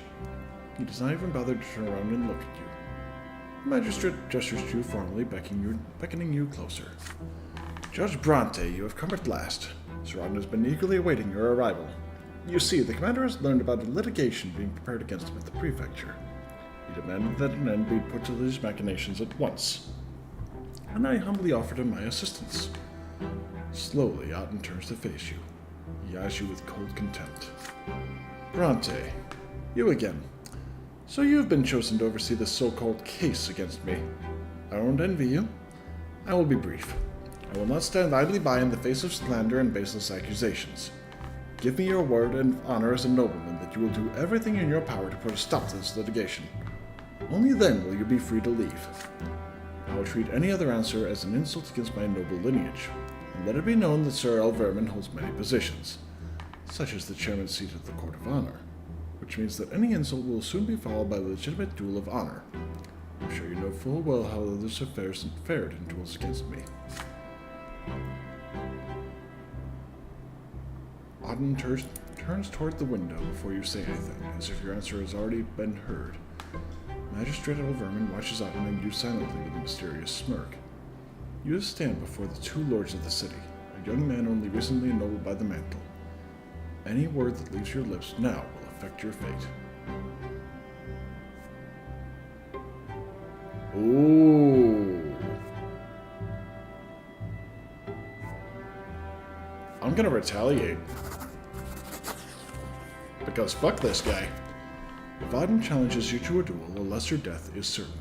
Any attempt to avoid it will only delay the inevitable, so it would be best to confront him now. And so, hand held high, you place your hand on the hilt of your sword and take a step closer to Auden. Next come the words, your words, echoing loudly in the stunned silence of the city hall. Indeed, you are the judge in charge of Auden's case, and you will see it through to the very end. Your duty and your honor demand that you serve the Empire and enforce its laws which apply to all its subjects. Yes, Auden will surely defeat you in a sacred duel, but the evidence you have gathered against him will see the light nevertheless. You are far from the only judge ready to challenge even the most powerful nobles of the province in the name of the law, and no matter what, justice will find Auden and strike him down. Auden is stunned by your verbal assault. For a moment, he remains motionless by the window, his face an azure mask. Slowly, the commander of Magra walks towards you, his heavy, piercing gaze transfixing you. You, a human, dare to threaten me? calmly made his eyes in total silence. Then, suddenly, a grimace of rage splits the Archnean's face. His sword flashes like lightning. You barely have time to draw your own blade. The clanging of swords cuts through the stunned silence of the city hall. Aden lets out a torrent of strikes in an attempt to overwhelm you. Again and again, you barely deflect them. The Archnean's command of the blade is impeccable. You cannot possibly stand your ground against him for long. You cannot find even a single opening to strike back as Aden's fierce assault drives you toward the window. A commanding voice calls out from the other side of the office. Sir Aden, what do you think you're doing? For a moment, Aden stops. This is your chance. You prepare to strike him down as quickly as you can. But the commander of Magra notices your movement. He steps to the side and runs you through with his sword. A cold wave washes over you as the steel enters the body. You slowly collapse onto the marble floor, barely able to move. Aden stands tall over you, panting with rage. Sir Aden, what have you done? This is no honorable noble duel. It is murder in the heart of the city hall, in front of the chairman of the court of honor, no less. I insist that you leave Brante alone from now on. One death is enough for him. Having caught his breath, Aden slowly wipes his sword and sheathes it again. You forget yourself, Elverman. You're as much a human as he is. Still, what you say makes sense. This judge doesn't deserve my wrath. But if he ever tries to tarnish the name of Aden again, you lie prone at the feet of your murderer, your hands clutching at the wound in your chest, a tiny speck of red on your white dress shirt. Black clouds your vision. Your final thoughts freeze and slowly disintegrate as you leave your dead body and head for the glimmering white high above. You are surrounded by an immense gray void. There is nothing but shadows around you, the specters of your decision, the spawn of your personal will. You see before you all your victories and feats, all your errors and hopes. Another shadow comes to life by your side. As you gaze at these elusive, moving silhouettes, you recognize your last action. This is the death you chose to face, knowing what fate was to befall you. This is the decision you made. The shadows keep spinning and dancing around you, the footprints of every step you've taken since the day you were born. A colossal figure looms over them all, your future true death. You can no longer deny its imminence. It has always been there waiting for you. Now you are only one step away from it, but you will take this step yourself. The familiar gigantic figures of the twin gods appear from the void to meet you. They effortlessly lift your tiny soul and hold it in their hands. You have always been in the twin gods' hands. Their will created you. The elder did not grant you his love, he forced it into you. The younger shaped you according to his law without giving you a choice. An enormous whirlwind arises in the void. The twin gods release you into it, and the torrent of unfathomable will whisks you away.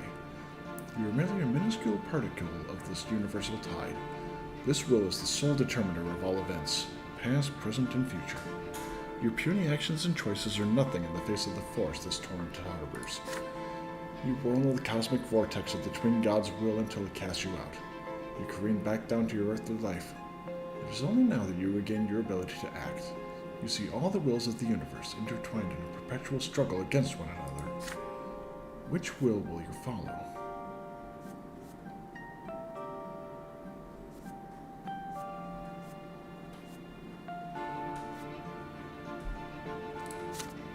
You fall into an endless web formed by the wills of the mortal world. Now that you are free of the cosmic vortex, you can finally exert your own will and make a choice. It feels like a first gasp of air after being suffocated by an alien will, the will of the gods. But for your chosen will to be incarnated here in this world, one decision is not enough. You'll have to follow this path to its conclusion, to turn this will into reality by way of your decisions, deeds, and actions. Your eyes snap open, and you sit up abruptly. The crypt is spinning around you. The stagnant stench chokes you.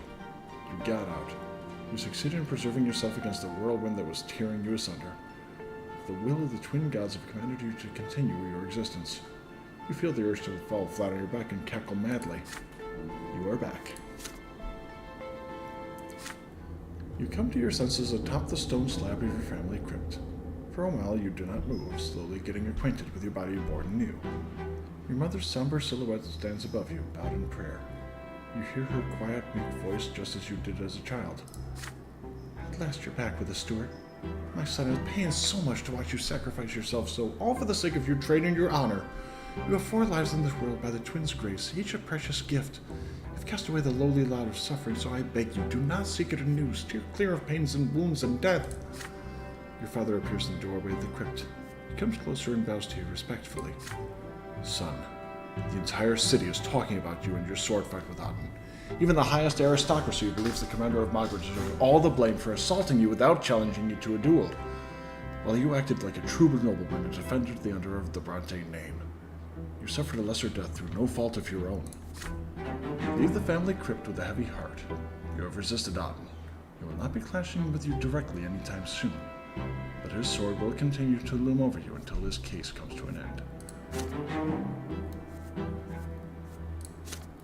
Died thrice, and I'll be right back. Gotta start the fan up.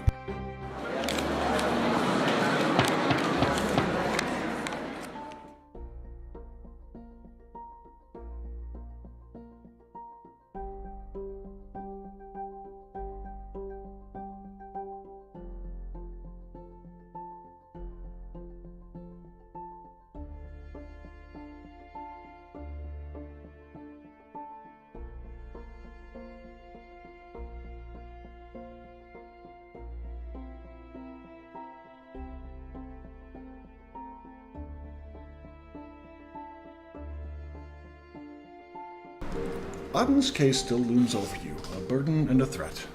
As the strife between the estates grows more bitter, the judges' trade grows tougher by the day. The commoners demand more rights and legal protections, and nobles do their best to push back. As things stand right now, any verdict made in court may result in an upheaval in the province, and possibly determine the outcome of your case against Aten. One day, in a park by the Fela's estate, favored by the dueling and Azat nobles, you see a curly-haired young man lying prone in a small sunlit square. His body has been pierced by a sword and it has not vanished. A true death. You are here to investigate a report of an illegal duel. The winner is still here, a slender, middle-aged noble in an elegant black jacket, his hand still on the hilt of his sword, surrounded by gendarmes. Your orders, Your Honor? Sir Alcorvio will not submit on his own, and we wouldn't dare use force against him. You sign for the gendarmes to lower their weapons and approach the duelist. Alcorvio's eyes widen and his face comes to life when he notices you. Before you can ask him, this nobleman begins to speak, far louder than necessary.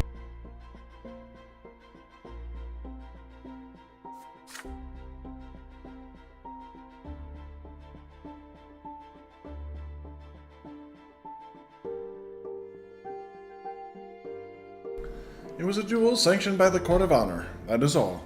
The late Sir Aleste questioned my loyalty to the Emperor and called me an apostate. He left me no other choice but to defend my honor, and now he's dead. Please be quick with your verdict, Sir Judge. I'm expected at the capital. You do know who I am, aren't you? Don't you? Before you can say a single word, a carriage bearing the crest of Magistrate Overman rolls to the gate. The magistrate furrows his silvery brow as he looks at the sorrowful scene, then gestures politely for Alcorvio to approach his carriage. With a chuckle, the duelist walks through the line of gendarmes and leans on the carriage. Meanwhile, the magistrate takes you aside for a moment. Brante, as you know, I am the chairman of our city's Court of Honor. I refused to sanction this duel for as long as I could, since true death was on the line. But Alan Alcorvio insisted that denying him would spell trouble for the city of Anazat. Regrettably, he is a small yet important person in the Emperor's court. He used to command the Emperor's personal guard.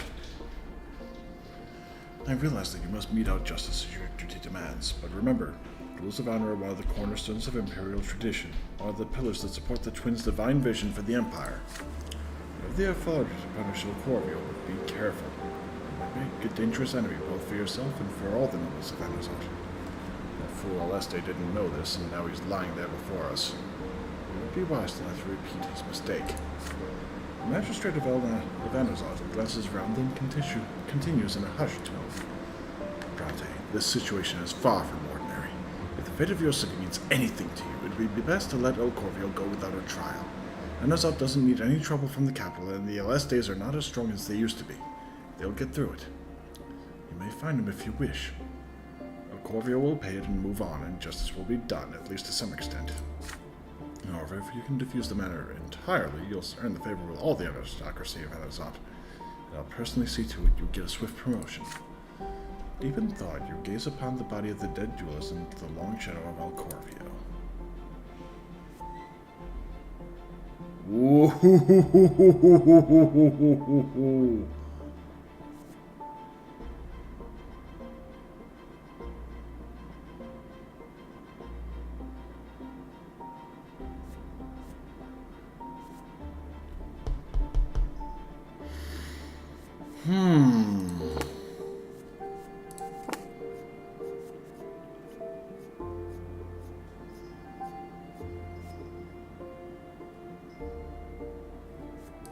You know what? Fuck it.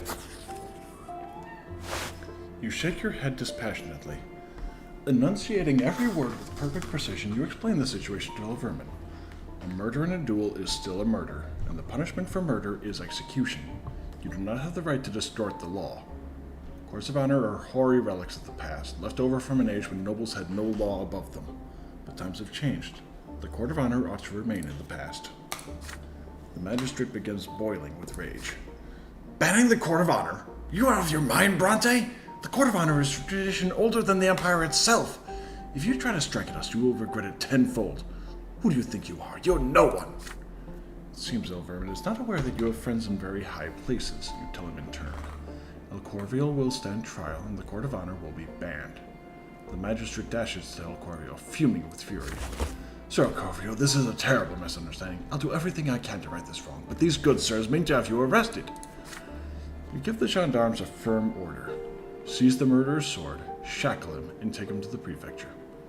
The gendarmes are as flabbergasted by your words as El Corviel himself, but upon seeing your resolve, they begin to act. You dare call me a murderer? Doesn't anyone in your filthy, decrepit province know the meaning of a duel? El Corviel draws his sword and assumes his defensive stance, startling the gendarmes with such a fervent refusal to comply. You start giving commands to the gendarmes. Following your orders, they manage to surround and disarm El Corviel. You return to the prefecture to assemble the Board of Justice. You describe the matter at hand to the judges you have selected. You try to convince them that the Court of Honor stands in opposition to imperial law and must therefore be made illegal in the province of Magra.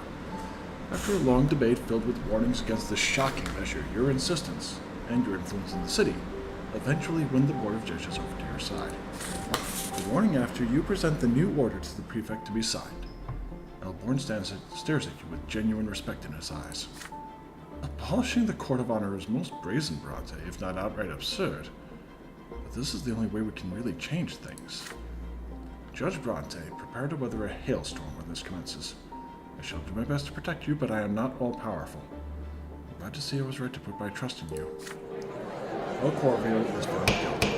He is banned from ever entering Magra and has to pay a significant fine to the LSD family. The outsider's threats have no consequences. Soon rumors begin to appear. Some say the convicted noble is indeed a traitor to the crown. He fell out of favor with the emperor shortly after returning to Eterna. However, it does not take long for the consequences of outlawing the Court of Honor to be felt. Threats and complaints from all ranks of the aristocracy arrive by the hundreds. Such insolence! Matters of honor now remain at an impasse because of your ignoble laws. Elborn assigns a couple of gendarmes to serve as your bodyguards in the city until the unrest is quelled. Your family feels the impact as well. How could you do such a thing, Stuart? Do you have any idea what I've heard about us from the highest nobles of the city? I'd have to duel them myself if you hadn't outlawed the Court of Honor. You endure the storm calmly, however, firmly believing that you have done the right thing. There is nothing higher than the imperial law, and every soul who lives in the empire has to accept it, no matter who they are. Ooh, yeah, I took a bit of a hit on that one. And goddamn. Ooh. Can't afford much better. Mind your own honor.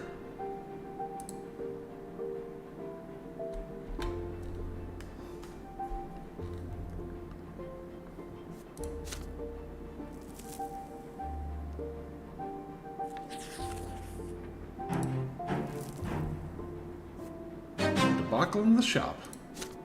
Huh. This ought to be interesting. Your tenure as a judge has yielded considerable results. More and more often, common people come to the prefecture to assert their rights, and succeed in doing so. Some local villagers have even started coming to seek the court's protection. All over the province there is talk that a new era has come, that the law is in fact the same for all. This morning on the way to the prefecture, you anticipate a peaceful day full of paperwork. But as soon as you enter your office, Elborn rushes in after you. Don't sit down, Brante. You've been assigned an urgent investigation. This morning, a tradeswoman, old Mrs. Steiner, came to the prefecture with her 2 grandchildren. She demands that we punish Sir Elverger for setting fire to her shop and trying to rob her. Well, the Steiners had just finished writing up the complaint when Elverger himself came bursting in. He immediately sued the Steiners for his own murder. I can warn you, Brante, even though the Steiners were acting in self-defense, you still have to find in favor of Elverger. You're surprised to hear this from Elborn. Seeing your perplexed look, the prefect frowns. I'll explain. Before, low-born shopkeepers like the Steiners wouldn't have dreamed of suing a nobleman. Everything was always decided in favor of the nobility, as you may recall. Now the law has more power. Our efforts have not been in vain. However, now we're talking about the murder of a nobleman by commoners. I'm afraid these changes have been too drastic. The governing elite of the province are watching our every step. Justifying the murder of a nobleman would be going too far. The overseer and magistrate might well decide that it's time to take back the common people's rights. We can't let that happen, Stuart. The court is in session. You are presiding over the Board of Justice. One bench is occupied by the somber Maximilian Elverger. His papers state that he is a nobleman of the sword living off his estate. He strokes the pommel of his sword nervously and breathes heavily, ready to explode in a fit of rage. On the other bench you see the Steiners, the low-born owners of a well-known jewelry store. Anne Steiner, a short, wizened woman wrapped in several layers of dark silk, looks defiantly at Elverger. Her 2 grandchildren stand silently behind her, their faces impassive. My squad noticed the fire at the Steiner shop. Stormed in and saw those Steiners standing over the dead body of Sir Elverger and watching him crumble to dust. The old woman shouted that she had to go to the prefecture, so we brought her and her grandchildren here. And Sir Elverger suffered a lesser death before our very eyes. Miscreants! Those low-born scum killed me! You sternly called the nobleman to order. The commoners will speak first.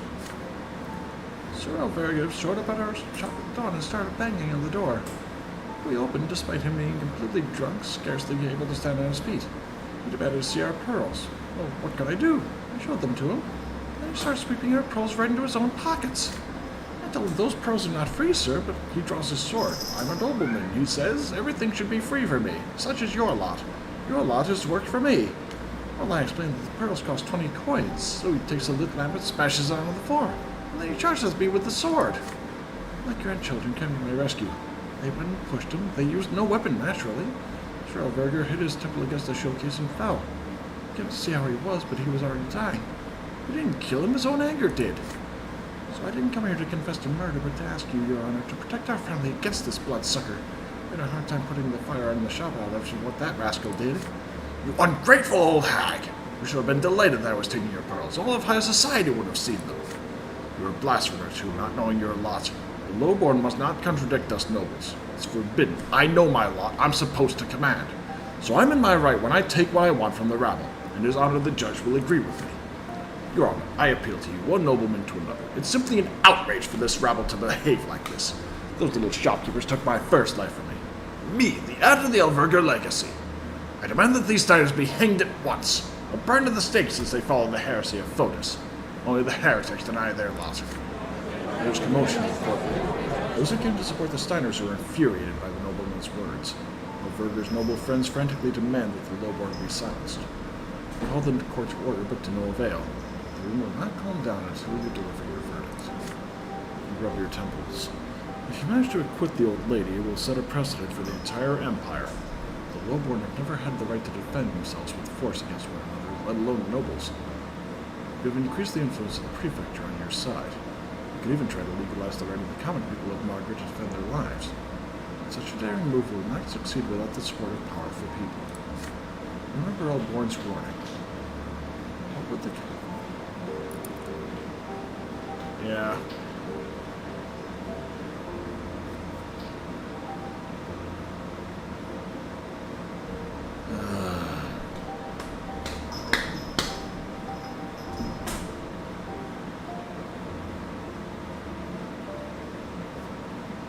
Okay, I'm at least able to do that, maybe.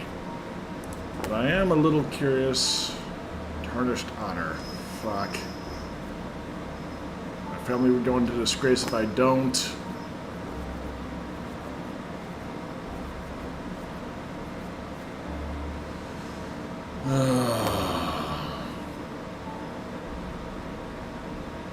At the same time, he didn't dispute the version of events.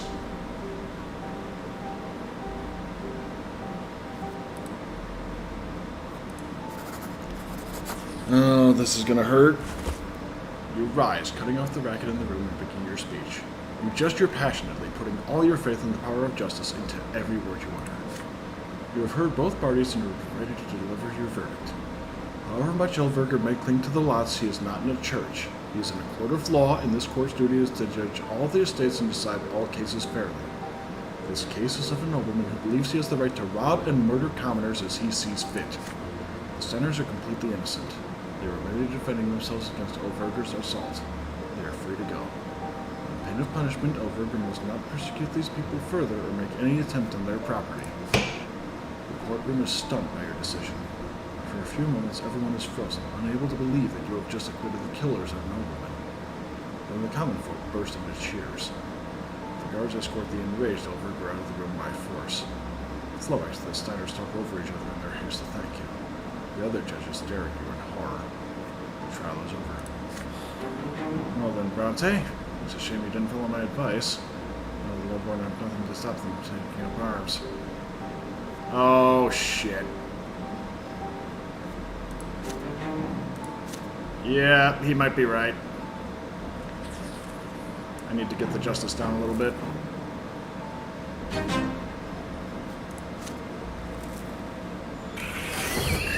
You were shaving before going to work. You scoop some warm water from the wash basin. The morning light reflected in the mirror is blinding.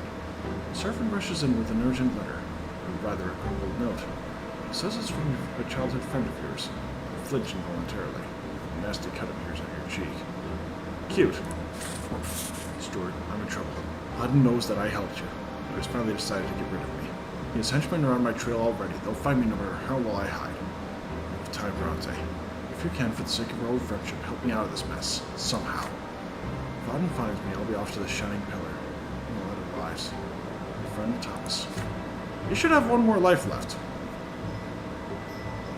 Oh! Okay. You crush the note in your hands.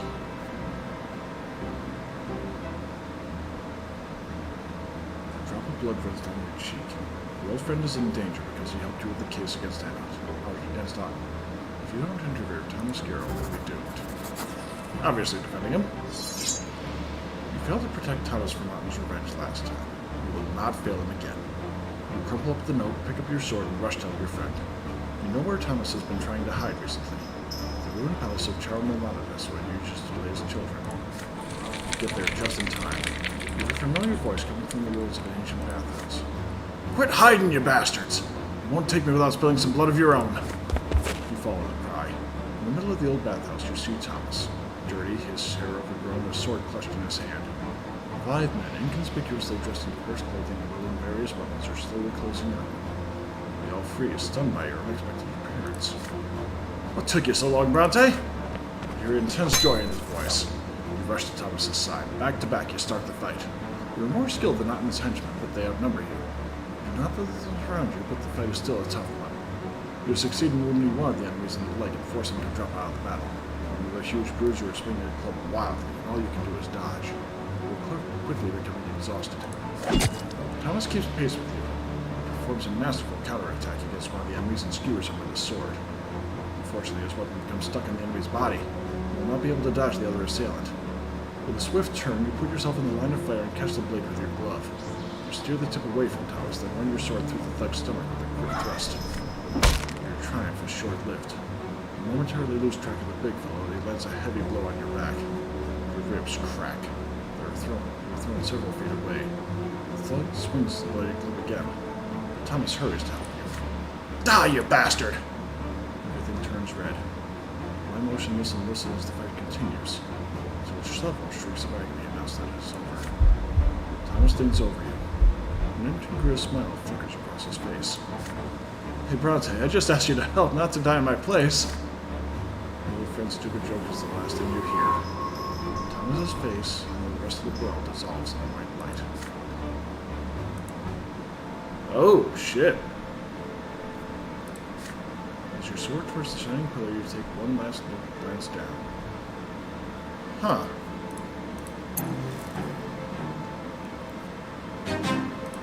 So I wonder what happens here. Or is that just the end of the game? Neither side could overcome the other. The fire of the revolt could not be extinguished. Oh, fuck. The province, and then the whole empire, fell on troubled times.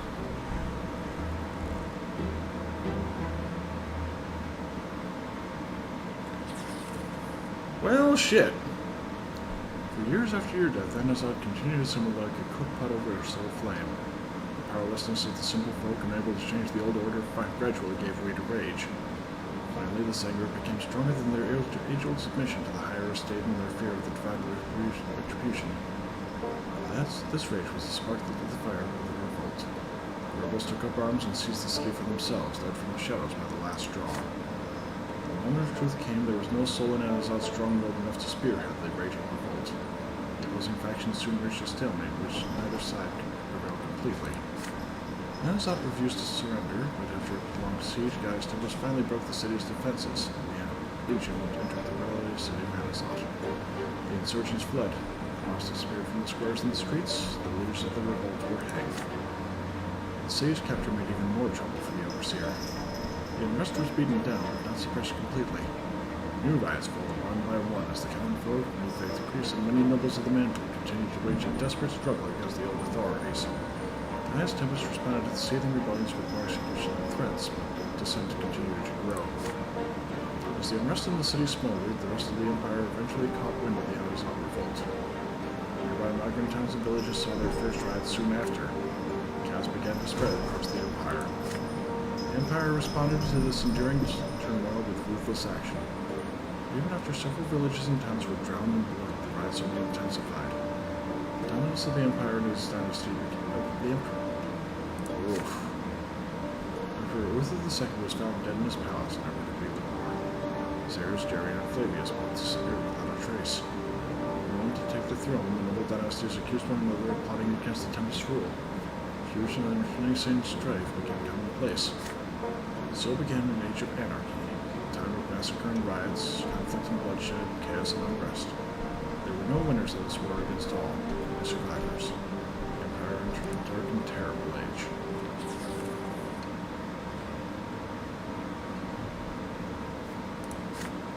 There's no returning from the hereafter.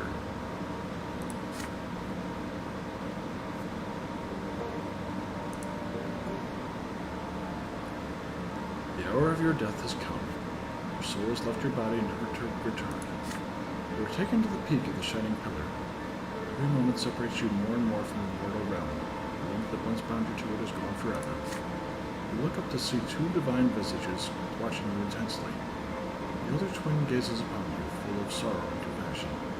The younger examines you dispassionately, seeing your every act and thought. You are ascended from the mortal realm. From here, you are but one step away from partaking eternal bliss at the top of the peak of the shining pillar. But first, you must be judged, just as every other soul born in this world has been judged since time immemorial. Only their judgment can decide whether you deserve to remain at the top of the peak, or be hurled down to the foot. You stand before the twins. The very essence is laid bare before them, all the secrets of your inner self revealed in full. Your soul is like an open book to them, one that preserves the story of your entire life. You lie prostrate before the gods. The time has come to take responsibility for it.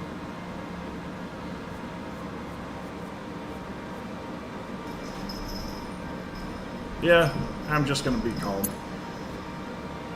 My decisions were my own. Compassion and remorse fill the immeasurably deep eyes of the elder twin. He turns to face his divine brother and turns his gaze with an expression of stern remorse. What was your life to you?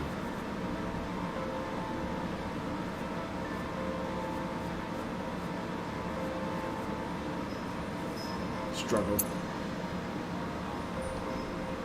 The elder twin bows his head proudly, considering your response.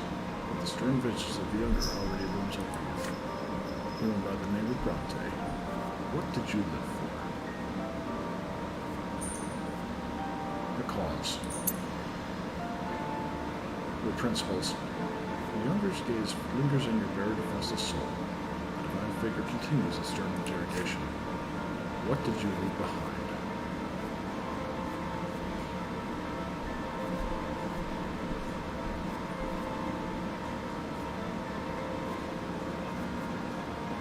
Yeah, change. The younger twin now moves towards you with clear intent, earnest to ignore his judgment. The elder twin restrains his brother with a gesture. Did your life make the world we made better and more perfect? Yeah, I don't know.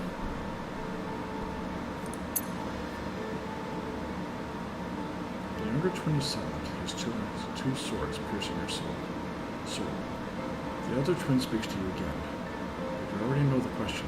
The very same question that caused you so much suffering before your true and final death. What determined your destiny? Me. The soul of a man named Brante lies prostrated. Wait, what?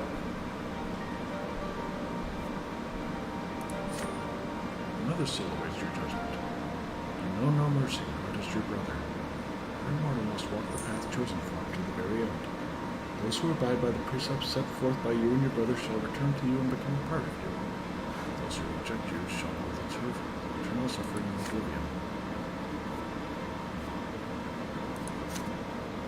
You gingerly grasp the fragile sword, lift it up, and turn to your face your elder brother. You lift your sword. Your brother stands with arms akimbo, ready for the blow. The blade slices through his chest, blinding light gushes from the gash. Bring the minuscule soul to your brother's chest and it dissolves in the streams of shimmering luminescence. A tiny fragment of your shared creations reach over the whole. Huh. So we were literally pieces of the god's souls. In this case.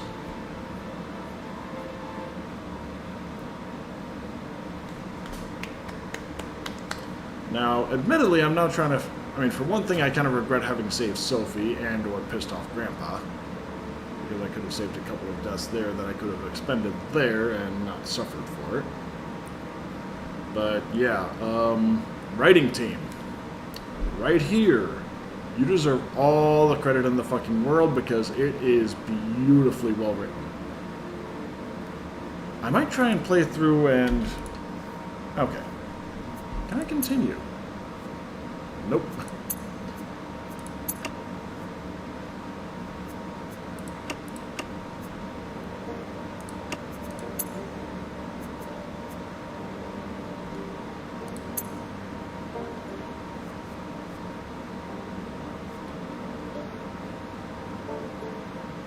Oh, okay.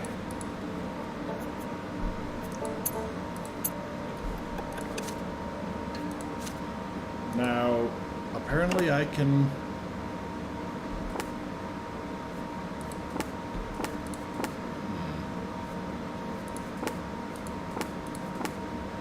Oh, where's this Alis? Oh yeah, the golden voice, that's right.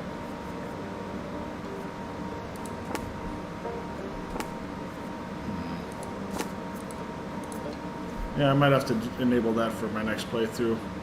Actually, I'll probably wind up playing through it again off-screen and try and get back to that decision after making a couple different ones. For, like, continuing this one. But in the meantime, thank you all for joining me, and, goddamn was that a trip. Have a nice night.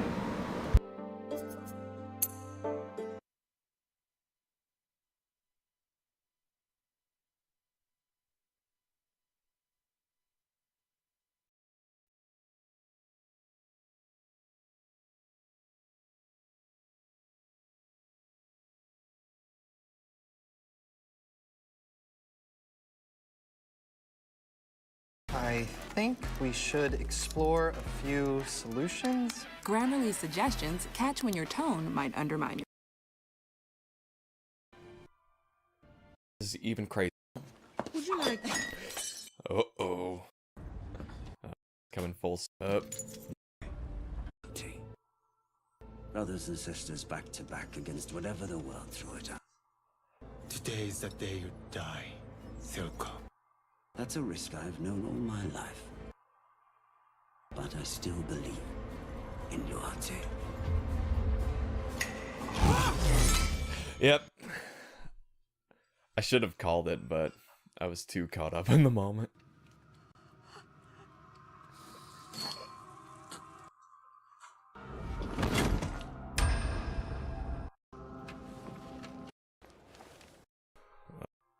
If I had it my way, it'd be you rotting in still water. Ready. Return the gemstone.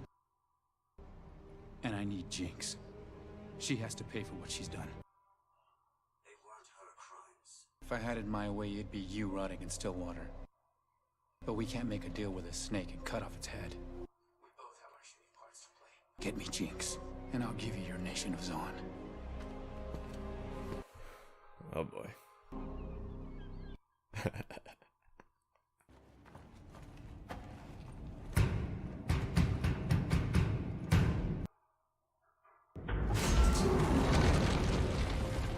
Things so undoing. As a daughter. Uh.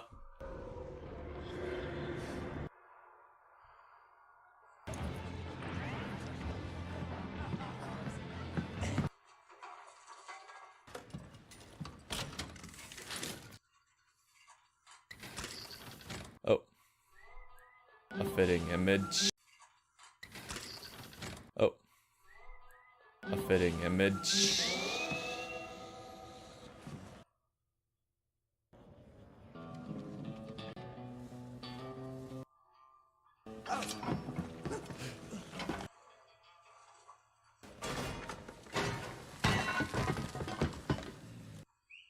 Okay, it's going differently than last time. She's not just punching straight away, so she's playing it a little smarter. Still hope she puts her on her ass, though.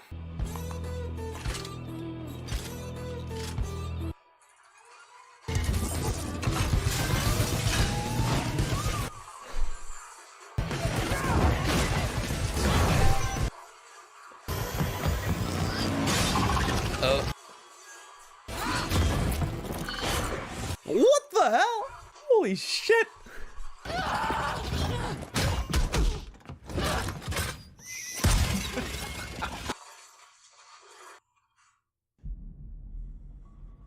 Ow. Well, your guard needs work. What?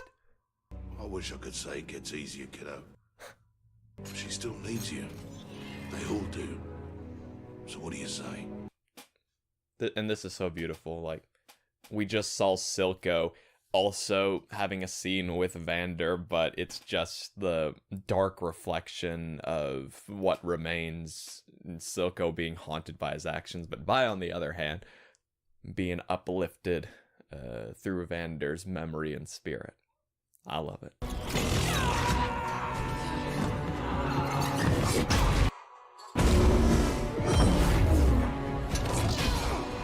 Oh!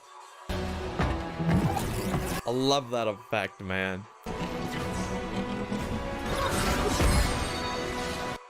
Oh, well, that's handy. Handy.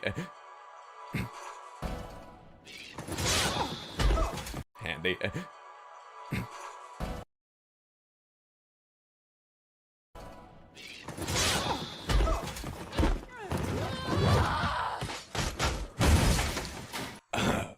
Put her on her ass.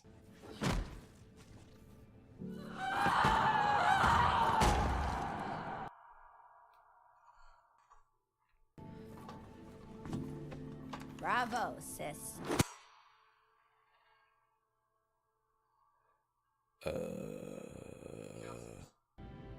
Our opportunity to demonstrate our compassion. You're walking a fine line, Jace. With respect, I don't give a shit what any of you think of me anymore. Whoa. Except you. You were right. You were always right. Jace has brokered a peace with Silco for the Undercity's independence. What? Nonsense. We have procedures.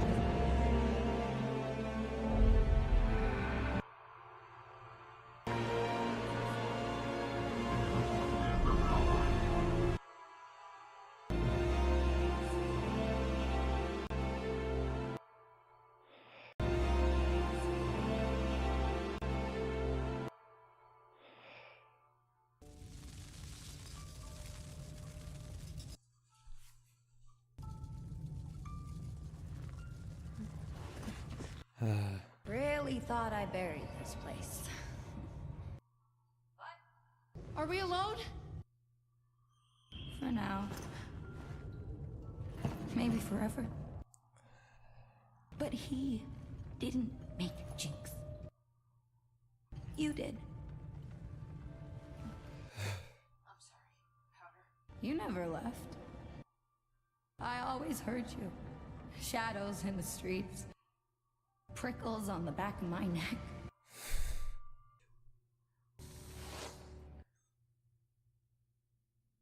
Are we still sisters? Nothing is ever going to change that. I always knew you'd come back. What's going on?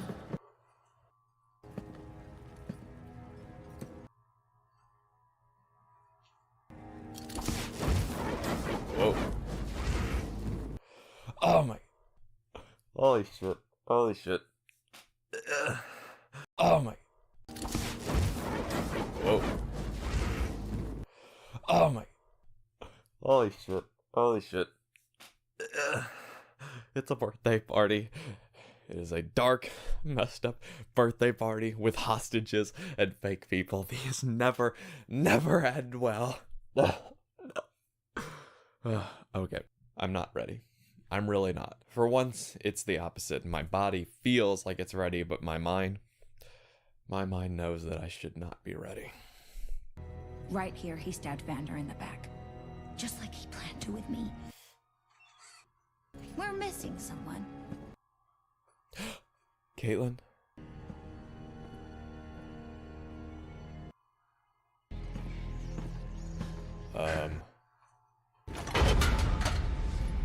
What the fuck? I paid your girlfriend a visit this morning. What? What did you do? I made her a snack.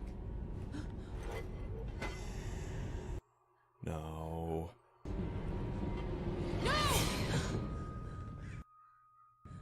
Sheesh, I'm not that crazy. Oh.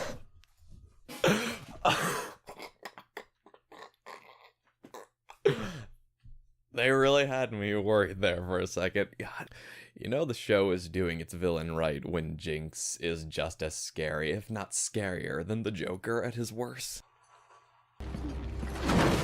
Okay, well, if I had to guess what the final confrontation would look like and how all the characters would come together, it wouldn't have been this, but...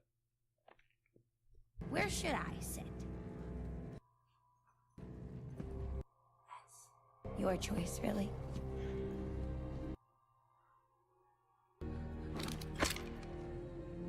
Make her go away, please. And you can have Powder back.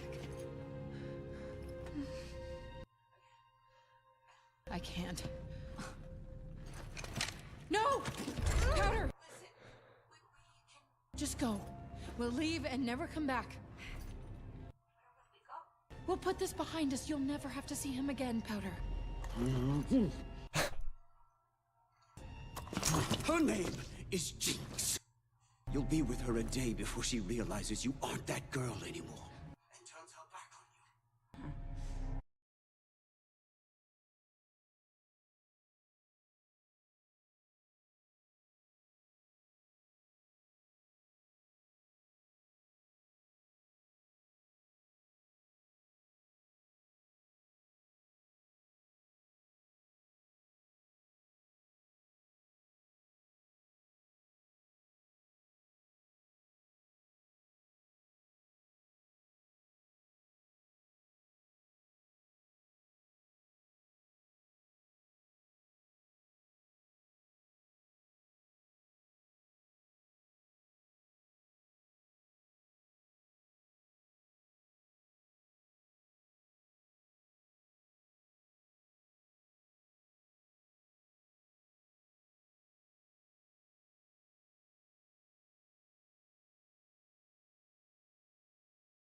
You aren't lying.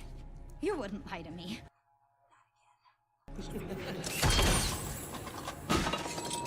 Oh boy. It's only us. You're my daughter. Drop the gun!